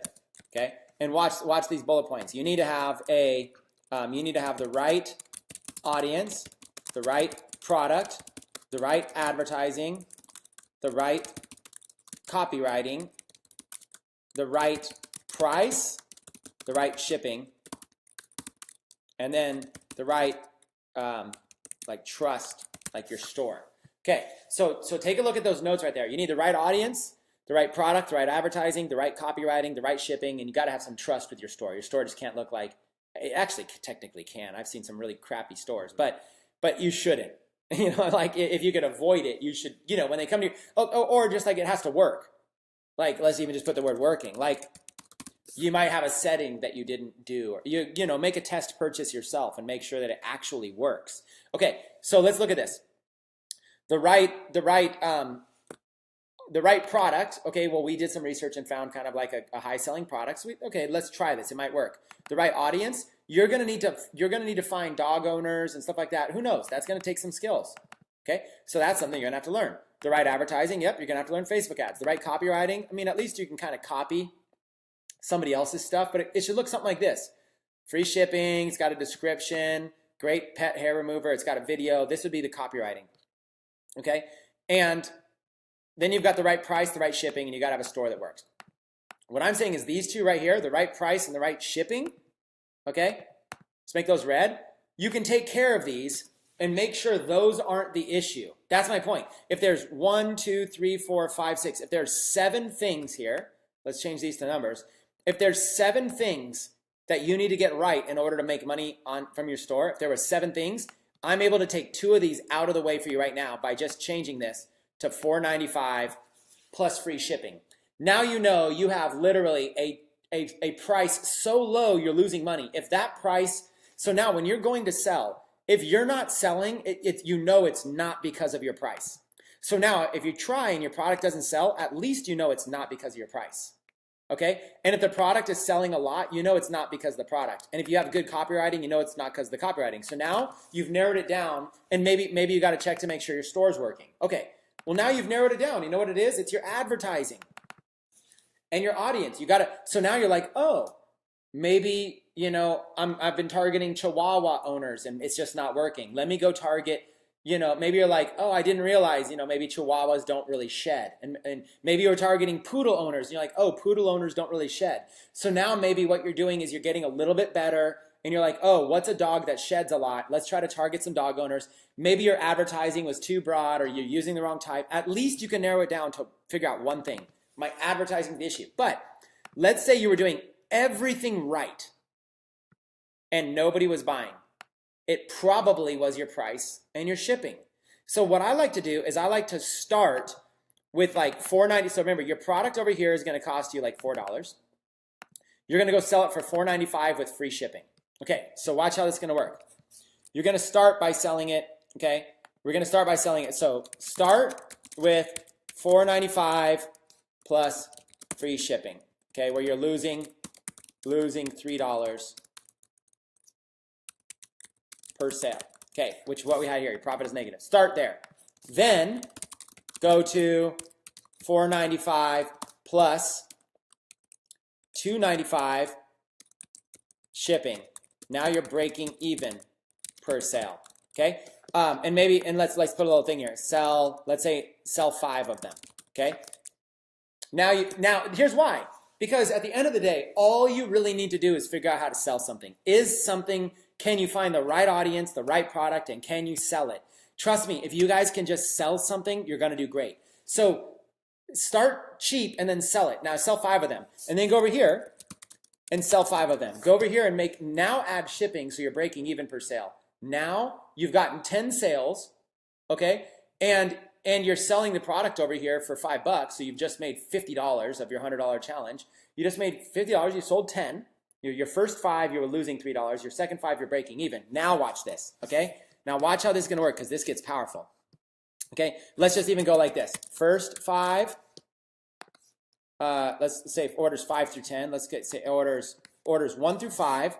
Go there, okay? We're gonna make this an actual challenge for you guys, for your 90-day challenge. So listen, I'm gonna make a bold statement. So many of you are gonna start making sales by doing this. You're gonna freak out. You're gonna be like, oh my God, this is amazing, okay? Sales 1 through 5, on this example, be okay with losing a little bit of money. You don't have to say these exact prices, but be okay with losing a little bit of money, okay? So let's be okay with losing a little, okay? Sales 5 through 10, be okay with breaking even, okay? That's the thing. Sales 5 to 10, be okay with breaking even. Now, sales 10 to 20, okay? And now you want to start bumping up the prices, okay? Go to, let's say, $9.95 plus $2.95. Actually, I'll probably do plus free shipping on this one, okay? And now your profit, so now you're actually charging $5 more, but you're losing that. So right here, this was 5 plus 3, that was 8. And so now you're actually just going to 10, right? So now your profit is $2 per sale. And then here, be okay with little profit, okay? Not much profit, because at the end of the day, you're getting better. Now, sales 20 to 50, go to, and as long as it's selling well, $9.95 plus $2.95 profit, or $2.95 shipping. Now you're adding an extra 3, right? So now your profit is $5 per sale. Okay. Ready to scale. And now push the envelope. Okay. Here's the thing. You can always backtrack.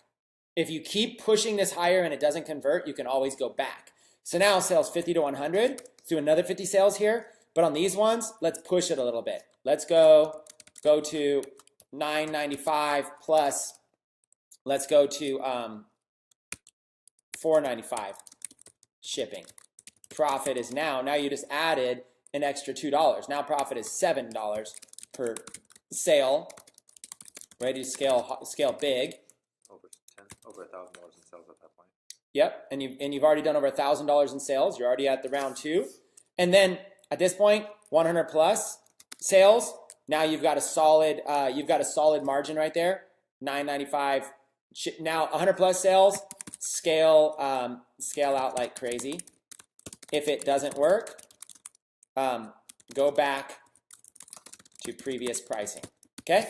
And that's it. There's a basic strategy. You're looking at $1 million strategy right there. Now, in the 90-day challenge, we're mostly going to tell setup, but I want you guys to start selling. So just try this, okay? Here's the bottom line. Look over here on the right.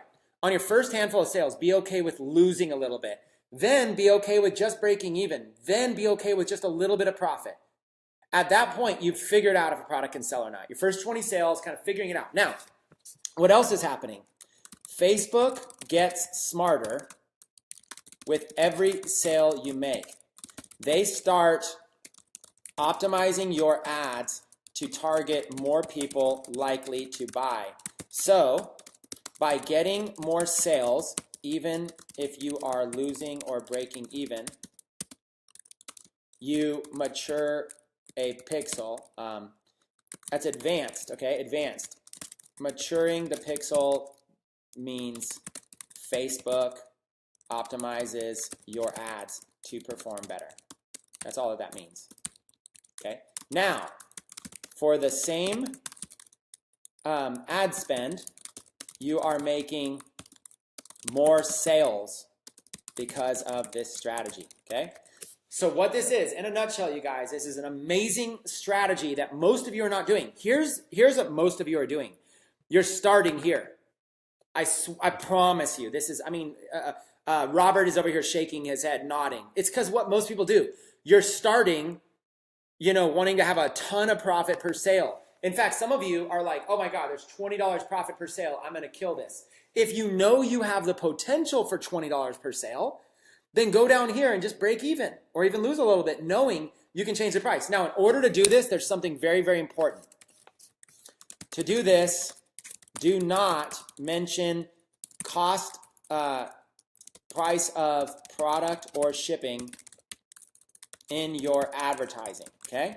Do not mention it. So if your advertisement says free shipping, then you have to do free shipping on all of these. You have to but that's okay, you have to raise the price. But keep in mind, if you're like, hey, for a limited time, this is only $4.95, by saying the cost in your advertising, you can't raise it. If you just have general ads going to your products, then you can change the prices all you want. Like, look, if I was at this right here, and then I refreshed the page, and that product was suddenly $15.89, I wouldn't know. I'm a new visitor. I wouldn't know. Then the next visitor that sees it, it's suddenly $19.95. There's no difference. And right now, we don't even know how much this is in shipping. We don't know how much it is in shipping until we add to the cart and we go check out. And once we add to the cart and then we go check out, then it's going to take us to this form. We have to put in all of our information and then continue, and then it's going to tell us what the cost of shipping is. Okay? So we don't even know. Since we don't know, we don't have a way to even do that. So listen, in a nutshell, as long as you want to do the strategy, sales 1 through 5, start with $4.95, or in this case, be okay with losing a little bit. So I'm saying $4.95, but let's choose another product just to give you an example. Let's go to just some random product. Let's go choose a bakeware product. Let's say your product is, let's see, this one. Okay. Here's a handy little bread slicer. Let's say your product was this bread slicer right here. Same thing. We're going to go here, e-packet. Okay. Your cost is $7.28. So if this was your cost right here, $7.28, and you wanted to do this, I would sell this product. Be okay with losing a few bucks. Your sales price should match this, somewhere near this. I would sell this for maybe $7.95. And then I know I'm going to have to pay for advertising. Whatever my advertising cost is, I'm going to lose a few bucks, but that's okay. Or maybe I'll sell this for $9.95 and just, I'm still probably losing $1 or so with advertising. I'm going to sell it cheap, okay? But then after I sell it cheap, the perfect toast cutter slicer, let's see. Perfect toast cutter slicer. Looks like it's probably that one. I don't know if there's a better picture of it. I probably just don't have the best name for it. But there's one right here. Let's visit the page and let's see if what this person's. Oh, their store's not open. Anyways, you can go see what other people are selling it for. Let's see. Perfect slicer. Yeah. Who knows what? Maybe I have to look at some more keywords to find that exact product. Hold on one second. Let's see if I can find it. Precise cutting with slicing guides, 4 slices thickness. You can usually go down here and figure it out, but precise and fast, precise cutter. Anyways, who knows? I don't want to search for the exact thing. We've only got so much time. Let's go precise. And that's probably the same one we were just on, is my guess. Yeah, for some reason they took off their password. Anyways, you can go find, if you search enough, you can go find somebody selling it and you can see the exact price. But I'll bet you they're selling it for like $17 or $18. Okay? Yeah, I don't feel like looking at this anymore. But they're probably selling it. They're probably getting it for $7. They're probably selling it for like $15 to $20, my guess. So you can undercut everybody. When they come to your site, my main point is when they come to your site, your price and your shipping. If your price is essentially your wholesale cost and your shipping is free, then you know that's not what's harming your sales. So now you can focus on just trying to find the right ads to it. You can always raise these two. So you keep raising them. At first you're losing a little bit of money, then you're breaking even, then you're making a little bit of profit, then a lot. At $7 per sale, if you're making $7 per sale, you might be able to scale this to sell, 100 a day. That's $700 a day. I mean, it's crazy. You can really scale something like that, okay? And that's what happens. Robert, you had a backpack that was selling, and you made your first 100, your first 1,000, and stuff like that. But then when you started scaling, how much in total sales in backpacks did you do in what time frame? Well, in the first 8 months, we did our first $1 million, and that was almost all on backpacks. So 8 months to do $1 million in backpacks, I think that's pretty quick. Yeah, it's like. Okay, so like there's 1 million divided by 8 equals 125,000 a month, which might not have all been backpacks, but backpacks was backpacks was the product that we were driving traffic to, and they were buying other things. Yeah, correct. Yeah, so like over $100,000 a month in average of backpacks. So from a guy who starts selling backpacks 8 months earlier to 8 months later, averaging over $100,000 a month in backpack sales. So it scales very quickly. Here's what you do. This is like. This is the preparation to find a product that you can scale up. Okay, that's all. This is the preparation. So what you're looking to do is you're looking to go find a product that you can lose a little bit of money on, break even, make a little bit of profit, kind of build it up, and then you're ready to scale big. Then now you can just start. Now you've got a product sells well. Now you just start running a lot of money to it. So you don't even run a lot of money right off the bat. Okay? And it helps because every single time, these first 5 sales, every time a sale happens, Shopify reports it back to Facebook and Facebook gets smarter. So it's all automatic. So every time a sale happens, we show you how to do this. Every time a sale happens, Facebook gets smarter. And Facebook's going to get smarter. They're going to start finding you more buyers. So the more sales you get, the more sales you're going to be rewarded with. So you might as well, even though you're losing money here, you're making Facebook smarter. So then you're going to make big money. This is how all the big guys do it. Robert was telling me how he tests products with really inexpensive prices too, just to see if it sells. Okay, this is a major strategy. So, Robert, I kind of took over there. Let me look at the comments real quick. I don't know if any comments are flying in you want to address, or if there's anything you want to say about this. I just want to, I want to also be able to share with them a little bit about the 90-day challenge and the targets they want to hit. But hey. If you guys, how many people right now in the comments, before Robert starts talking, how many people in the comments think that are going to start applying that strategy that I just taught, with starting with lower prices and then raising the prices? How many are going to do that? They're calling this upside down thinking. It's the right kind of thinking, though. It is backwards. And somebody commented and said that they're going to have to restrain themselves because they don't want to sell cheap products. And, we do have to restrain ourselves. We have to kind of remove our emotions from this because I'm pretty sure Chris doesn't have any emotional attachment to a bread slicer, right? He just says that this could sell. And that's what we do. We find products that we think will sell based on the numbers. We remove ourselves from it. We use the strategies that work, the strategies that we've developed that we know that work. We've tested them over and over and over again. And we do it religiously. We do it over and over and over again because they work. And so to question it and then try to do something different, like, we're saying the price low, but if you say, oh, well, I want to price mine high because, I want to have higher priced products and feel better about my products, well, it's not going to work, or the chances are it might not work. Most likely it won't work because we've tested the strategies over and over and over, and we found what does work. And so our methods that we talk about, those are the things that are going to most likely bring you success.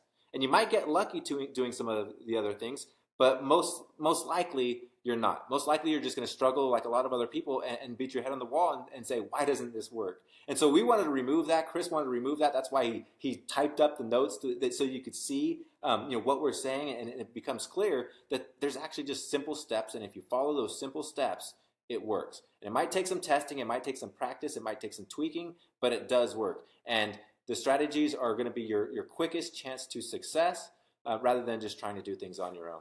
Okay, let's do this. Let's have a little bit of fun right now. Let me go into the group, and what I'm going to do is let's do a little bit of a Q&A session. Okay, let's do a Q&A session real quick with me and Robert. I know there's other stuff we kind of wanted to cover, but look, it's the 90-day e-com challenge. So what I want you to do right now is in the comments of this video, this Facebook Live, we'll probably change the description. We're probably going to change the description. Let's go, let me change it real quick. Day 1 of 90. And we're probably so day 1 of 90, Chris and Robert generated millions of sales online past few years. Here's a high-level overview of, let me even just change it a little bit more. Here's a high-level overview of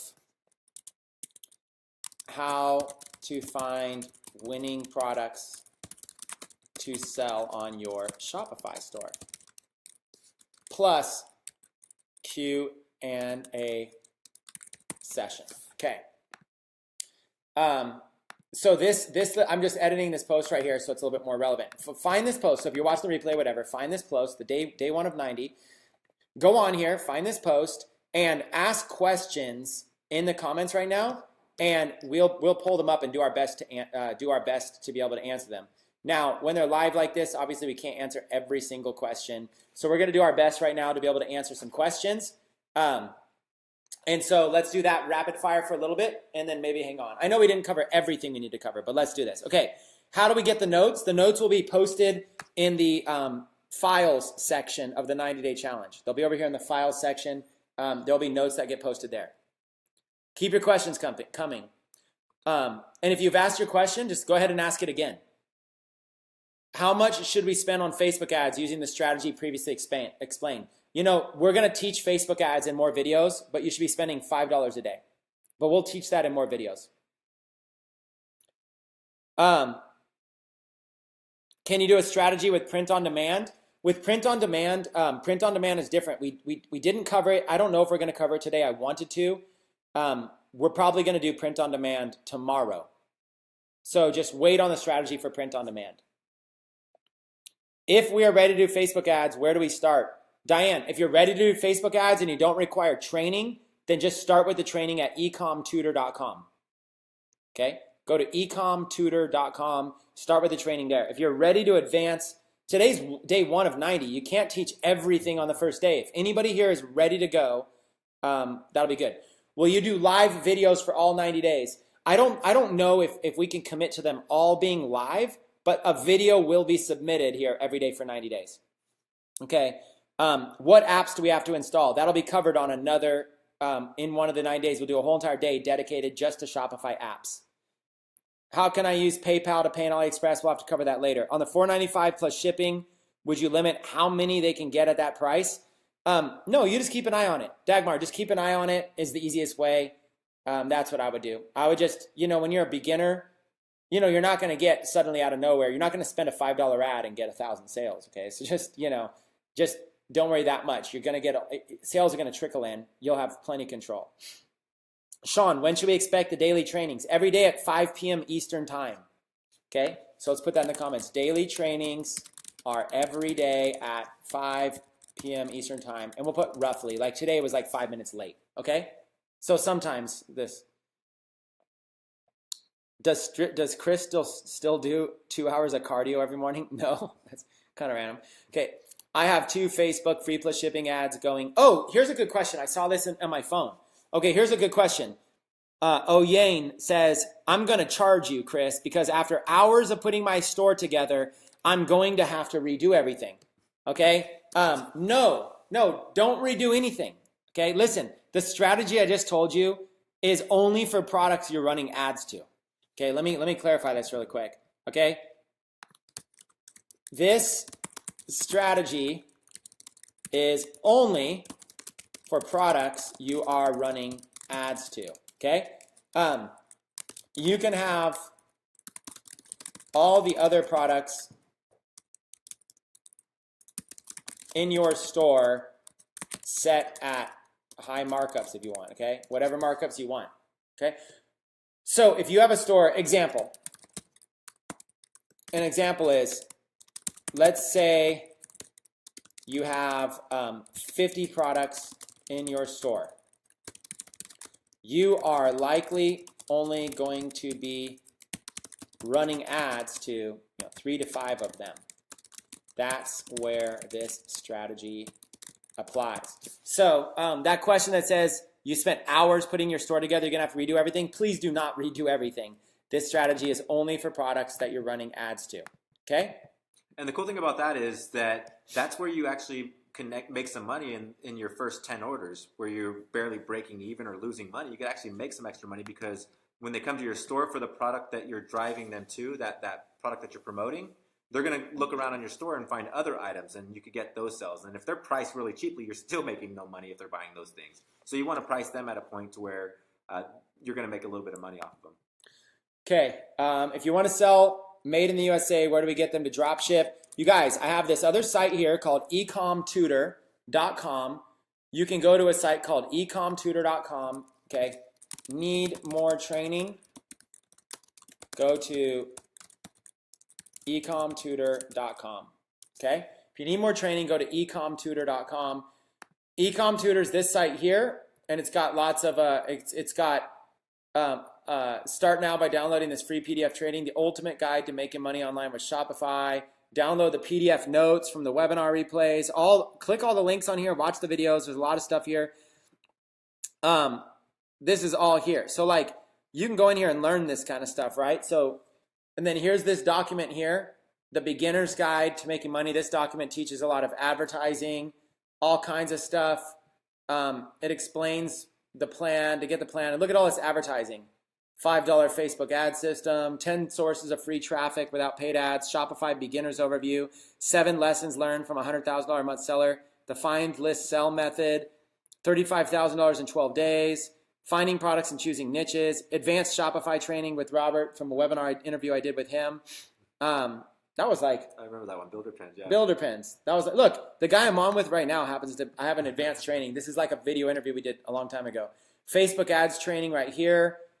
Step-by-step instructions to set up your store. How to set up shipping. Product ideas. Look at all these niche ideas that you can get on this document. All this cool stuff. And tons of ideas. More great resources right there. Here's a drop selling and wholesaling list. So if you guys don't want to use Aliexpress, look at all these other drop shippers here. Look at all these drop shipping sites and wholesaling sites. And then a case study of a student and what she did and some screenshots. Okay, so cool stuff. Okay, more bonuses. The complete guide to Facebook ad targeting, how to make 6-figure. You guys, people normally sell this stuff for a lot of money. Okay? And literally, this is just for free at ecomtutor.com. Okay? Let me put this site up here. For more training, go to ecomtutor.com. Okay? That's it. ecomtutor.com for more training. Okay? You guys got to go do that. Okay, let's look at some more of these questions. How do we figure out how much to charge for an item? Charge more than your wholesale cost. And if you need a review on that, you can watch this replay. This replay will be available immediately after this. So we're only changing prices for items we're running ads to. Should our ads just have pictures, no price? Yeah, I mean, we haven't covered ads in today's. You can't cover everything in one webinar. Otherwise, everybody here would be overwhelmed. We just wanted to cover Aliexpress and how to find products. When you say $5 a day on Facebook advertising, is actually $5 or duplicating the $5 ad. Yeah, Paul, just $5 per campaign. If you want to do more than, if you want to do 2 ads, you could do $10 a day, 2 $5 ads per day. Andy says the Shopify app is a lot better than Oberlo. I mean, it's all relative, right? Oberlo is free. I use a lot of paid tools because I have money. Chris, I can use methods, but how many days does the niche product campaign? You know, I'm not sure what that question is. Sorry about that. How long do we test something before knowing it won't work? I mean, I don't know. I usually test something for 3 days. I'll let ads run for 3 days. I'll usually test like, Robert, how long would you test something for? Yeah, the way I typically answer that is I like to test 2 times my profit margins. So if I'm buying a product for $10, then I want to spend at least $20 before I turn it off. And that might sound crazy because if you're spending even if I got a conversion at $20, I'm still losing money. But just like we talked about the pricing principle a little bit ago, at least it tells me that there's something there. So if you're spending $5 a day, then and your profit margins are $10, then run it for 4 days. But my rule is 2 times my profit margin. If I'm not getting a sell, then I just turn off my ad. Hopefully I'll have like 4 sales by 2 times my profit margins or more. But at the very worst, I'm turning off my ad if I'm spending 2 times my profit margin.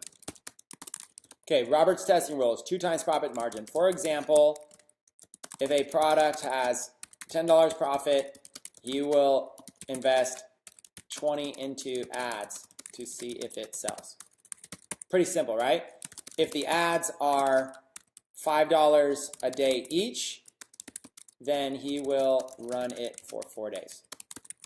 If they are $10 a day each, he'll run for 2 days. Whatever it might be. It's essentially $20.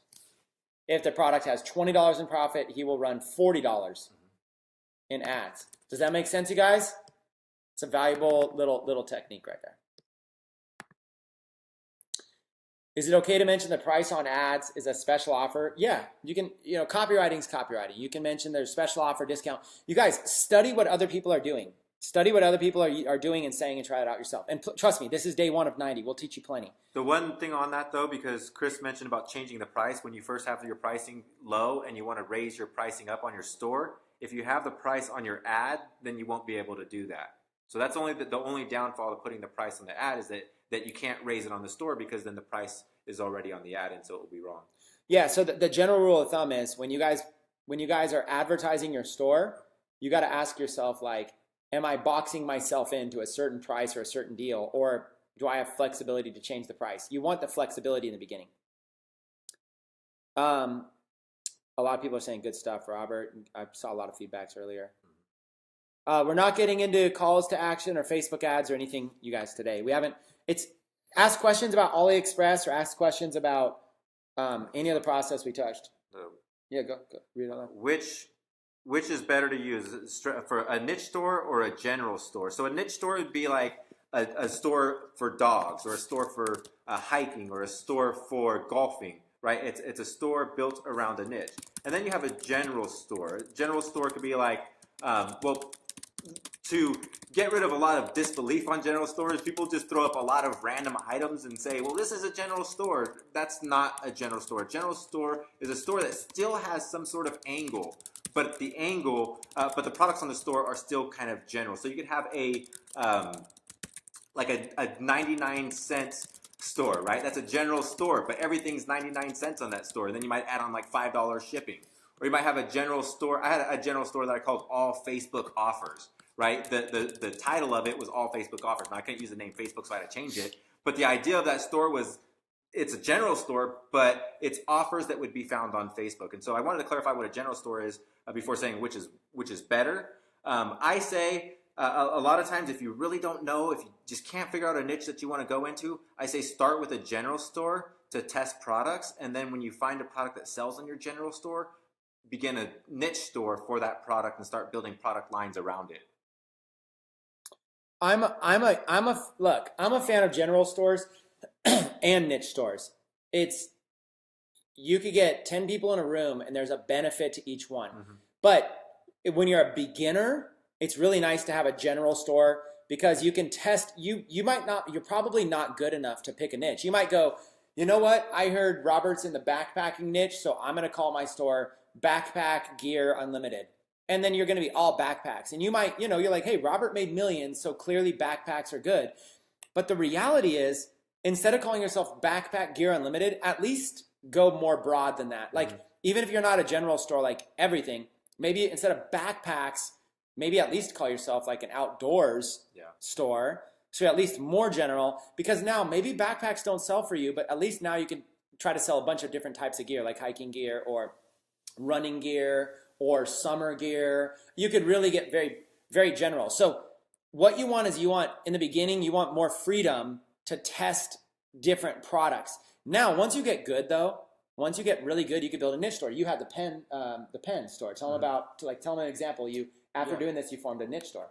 Yeah, that was just a writing pen that had a ruler on. It was like built for architects and engineer type people, and it had a ruler, it had a level, it had a stylus for the computer. You could take off ends, and there was like screwdrivers on it. Had a bunch of different uses. I think it was like a 6-in-1 writing pen, and we called it builder pens. That the idea was that builders, that contractors, that architects and engineers would be using this pen on the field for their career. And then we could take it out even further. We had an idea of going into like pilot pens and a bunch of other niches built around occupations or industries, to where you could have endless amount of niches built still kind of around that one niche, around the pens. Mm-hmm. So there's a bunch of different angles you could go, but I agree with Chris 100% that you do want to start as general as you can. That way you could collect information and not bind yourself to something that doesn't work. If I started on this builder's pens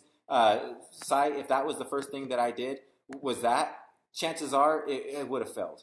It would have failed, and I would have locked myself into that, and I would have given up because that didn't work. Because the niche store that I tried, and I tried every principle, and I tried all of the rules, and if it didn't work, I would have given up. But if I had a general store, then I would have just moved on to another product, and that's exactly what I do and recommend. Yeah, so someone was saying that some of these direct links someone in the comments said the direct link didn't work, and I just tested it. It looks like it's just showing up blank. If a couple of these direct links aren't working right now, we just changed our virtual office. We have a new URL structure, so I haven't messed with all these links. So if something's broken, it'll just be a matter of a few days before we fix that. Okay, our general stores or niche stores better. If you're a beginner, it's better to go a little bit general instead of boxing yourself into a niche. That might not work. When will the replay be available? It's instantly available. This is still live. As soon as this is over, the replay is instantly available.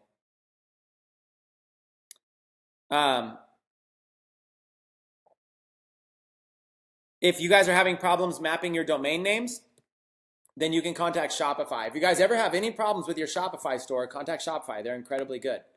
Shopify is great. Okay? I just want to sincerely thank you for the time you're giving us and all this valuable information. Awesome. Would you use Google AdWords? Right now we just focus basic, trying to get your first $100 in sales. I wouldn't really expand much until you're making some sales. After you're making sales, you can grow and grow and grow and grow. Yeah, probably not part of the 90-day challenge. You might not get to AdWords, but I think that we use AdWords a lot and have some really, really good results, but definitely not where you want to start off at.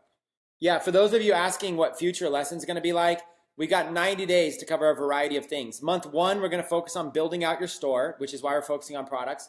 Month 2, we're going to focus on growing your store. And month 3, we're going to focus on scaling. Listen, nobody in the industry is going to provide training like this for free, period. You guys can go spend, nobody's going to provide it. Okay, you're not going to get it. And then we're going to offer even more strategy inside of our entrepreneur club. So when you go into our paid entrepreneur club, you're going to get even more detailed strategy.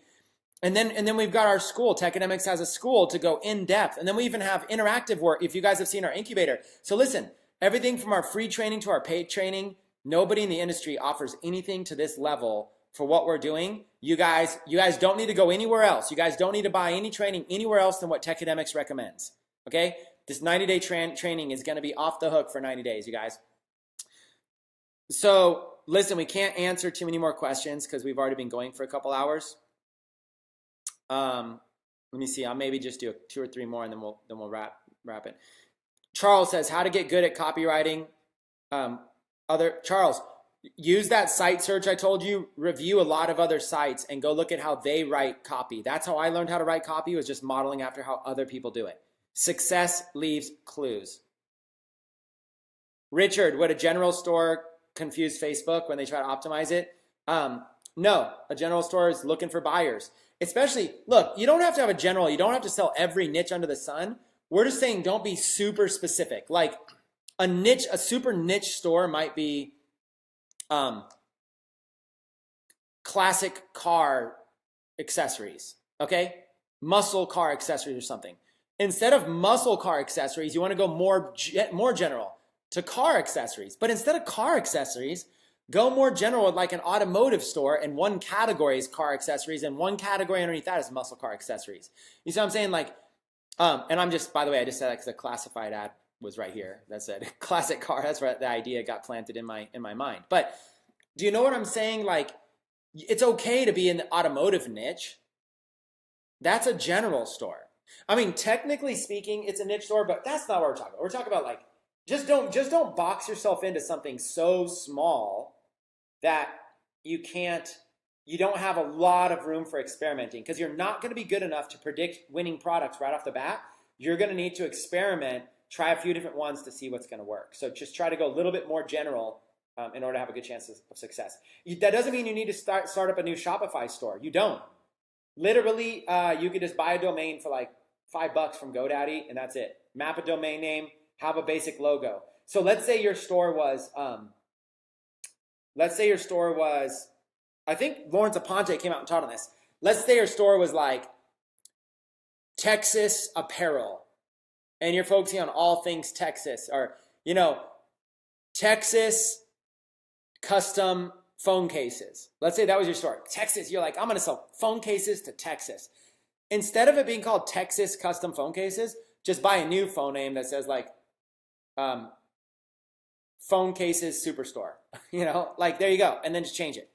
You're still selling phone cases. That's fine. You have enough experimentation that you can experiment in a bunch of different niches, right? So have something broad. Instead of your store being all things horse jewelry, don't do that, because there's only going to be a handful of things that are horse jewelry. Instead, have all things jewelry. The ultimate jewelry discount store. And then horse jewelry would be one category. Dog jewelry would be one category. See what I'm saying? That's the difference between general and niche store. Yeah. And answering the question about will it throw off Facebook's pixel? Well, no, because Facebook will just optimize for the purchase. So if you have that dog store that's broken up into a bunch of different dog niches, it's going to optimize for just general dog owners rather than pit bull owners. If you had a pit bull store, it's going to start optimizing for pit bull owners because that's what it's going to find is purchasing. But then if you go to have a dog store, well, it's going to optimize for dog owners. And if you just had this general store with, 25 different categories, well, what Facebook will eventually optimize for is just purchases for buyers. And that's honestly kind of cool. You could actually build up a general store, a pixel on a general store, and build up a huge a pixel that focuses on buyers, that optimizes for buyers. And then you could take that pixel and cross it with other niches. So it could actually be a benefit to you to have that that store, the pixel firing on their store. So don't be afraid. Yeah, don't be afraid of anything. When you're a beginner, just take action. Look, general stores versus niche stores. If you go to that Ecom Tutor site, ecomtutor.com, there's an 8-minute video on general stores versus niche stores. So make sure you guys go through these videos. This one is finding the perfect name. Some of you right now in the comments are saying, well, what should I call my general store? Look, I just happen to choose backpacking, and Robert happens to be sitting here, has a backpack store. He's done. That's pretty cool. But look, this is just a way. free versus paid themes, designing graphics. Some of you right now in the comments are asking, like, how do you design a logo? Look, I've already got a training on it. A 16-minute training on how to design your Shopify stuff. You guys, we are going to turn you guys into experts, okay? We're going to look at it, setting up Facebook fan pages, finding your audiences. All this stuff is available for free right now. What to do if merchant holds back funds? You know, we cover all this stuff. Placing your first Facebook fan pages, converting more with intersecting audiences. Will Chinese New Year affect sales? We cover so much stuff, you guys. How to rank your Shopify store on Google. How to sell your Shopify products. General stores versus niche stores, again, covered here. How to get sales without paid advertising. How to prepare for, this is for Valentine's Day, but there's how to prepare for holidays. 10 sources of free traffic. You guys, so much. Look at this, $5 a day Facebook ad system. 45,000 views on that. You guys, we got you covered. We got you covered here. All right, we're going to, let's go. I'll go 8 more minutes since I already went to 4:22 p.m. my time. I'll go 8 more minutes.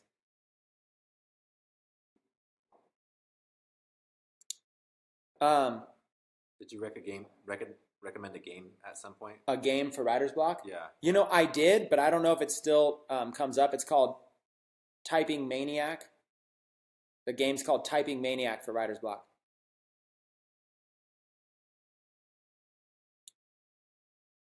You guys, feel free. Last minute questions here.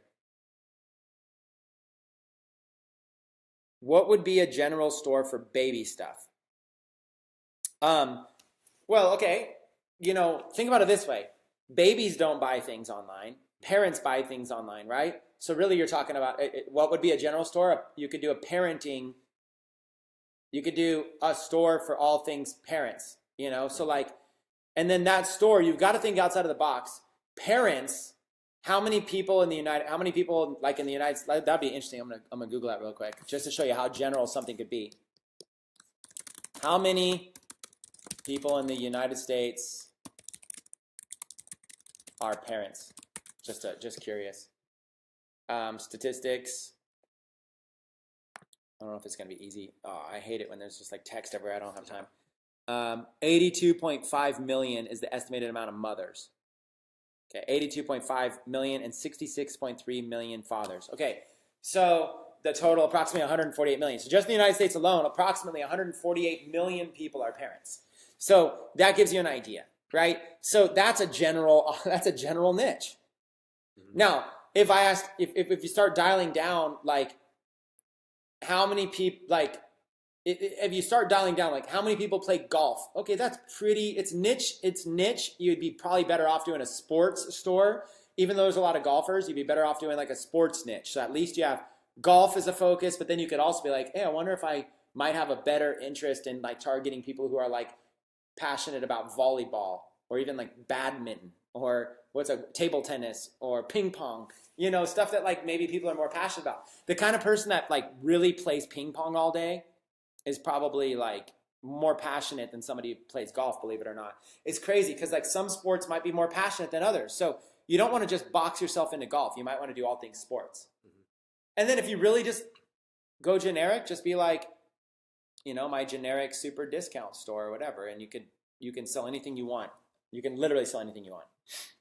And the thing to remember is that you could always narrow down later. You know, it's harder to start off with like a baby shoe store and then decide that you want to go into a baby store and then decide you want to go into a parent store. It's hard to make that move. But you could always start off at a parent store, and if you find that a lot of baby stuff is selling, you could focus either on that store as the baby store, or you could build another store that's a baby store, which is what I would do. Because I like to build multiple stores up that kind of create a network of stores that kind of work together. But it's always easier to start the broadest and work your way to the most precise. It's not 50-50. Oh, because the stats showed, what do the stats show? That like there's more mothers than fathers. I don't know what the reason is, but I do think that women outlive men, and that might be it. I don't know what all these stats are. I don't make the stats. It's four more minutes, and then I'm going to cut this off. Is it too late to join the 90-day challenge? No, you can join the 90-day challenge on day 89 if you want. You guys, Anybody can join this 90-day challenge at any point. You just have less days left. Today is day 1. You've got the full 90 days. If you're watching this video on day 2, then you have 89 days. If you're watching it on day 3, you've got 88 days left. Okay, what else you got? Somebody was seeing different pricing on the screen, on our screen, versus what they were seeing on the same sellers on Aliexpress. And that's probably because on Chris's computer, we have the Oberlo app, or one of those apps installed. I have a Shopify app. Okay, Shopify app, which shows a different price on the listing. It shows with the shipping included. And so, who was that? JJ, you probably don't have an app on your store, so you see the actual price without the shipping. Yeah, so like let's take this. I just clicked on children's watches right here. And there's this product right here. So when I hover over, because of the see, this says ePacket free, this doesn't have ePacket. This app just does it like gives me like a head start. You have to pay money for this one though. You guys don't need it unless you want it. See how it shows ePacket 158. So what happens if this price right here is my combined price. It's $427, that's my out the door cost, so that I don't have to click on the product and go find it. But the product is actually $2.69. So I would have to go into the product, $269, I would have to choose a color, I'd have to go in here, I'd have to choose ePacket, and then click, and then it's $4.27. And then there's just these different ones like this, $1.58, so $4.27. That total right there is what it was telling me. But most of you probably have like something like this. Yeah, see, like without the app, I'm in Safari now. See, this is what you're seeing. Like this. So you can get the same information. You just click on it, and then you have to go choose. You have to choose one, and then you have to go to ePacket, and then now you see the price. That app just brings that price up to me on the homepage, so I get to see the total out the door cost. That's all. Okay. What other questions? 2 more minutes. That's called the Shopify app, but you don't need to worry about that. Tecademics will. We're gonna do an entire day dedicated to apps for you guys. So you guys don't really need to worry about apps right now. You guys should, here's what you should worry about. Day 1 challenge, okay? Research some products, research some stores, and try to figure out, what you want to do with building your store and what you want to do with adding products, and go do some research and try to figure out what you want to do. I mean, get started with like your game plan, what products do you want? Go find some products, do some market research, use Aliexpress, and go from there. If you've not been accepted for support yet, that's not necessary for the 90-day challenge. Accepting the support for the support emails do not need to be added yet. That's only for when people contact our support and we need to get into stores to be able to help them. So don't worry, if anybody right now has submitted your 3 staff accounts, if they have not been approved, don't worry about that. That is not required. The approval is not required. All that's required is that you add them. Just by adding the 3 staff accounts, you're part of the challenge. Do you advise to use the Better Shipping app if we sell more than one product? We'll do a whole episode on apps.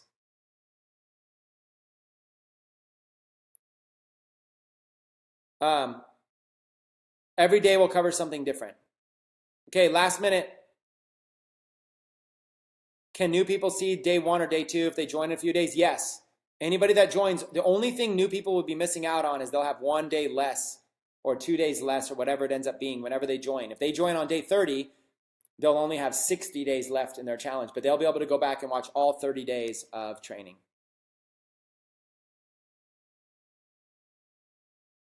Email's not included with Shopify, but if you purchase your domain name at GoDaddy, it's pretty simple. Who can I contact about staff? I'm not sure what you mean, Zosh. Thank you, Chris and Robert. Massive value. Thanks again, Chris and Robert. Robert was just like an accidental guest today. I just asked him like 5 minutes before. I was like, hey, do you want to come on and share? So Robert happened to be visiting my house, staying at my house, and so he just jumped out. Good timing. I actually got to be at the airport in a couple hours. Okay, guys. I'm going to hang with Robert and take him to the airport. So will we have access to this free training after 90 days? Yes, you will. Can a file be added to the section every day after the training? Yes, Greg. Would you recommend buying a domain email? I don't think, sure. I mean, I don't know. We'll have to just do another, in another training, we'll cover email. Is there a way to ask Facebook if your ad picture will be approved? You can if you guys have questions, make posts here in this group. If anybody has any more questions that were not answered, ask in the group. Ask in the group. Make it its own post. Provide as many screenshots as you can and ask your peers. Don't ask me. Don't ask Robert. Ask your fellow 90-day challengers, what? Is this the first 90-day challenge? Yes, it is. It's the first one. It may be the only one. Okay. With that being said, you guys, we had a blast hanging with you. If you enjoyed this training, go ahead and give it a thumbs up, give it a like and a comment. Let us know. Robert, I'm sure will read in the comments and review some of this stuff. We had a blast hanging with you guys. We'll see you guys on day 2. See you guys later. Later.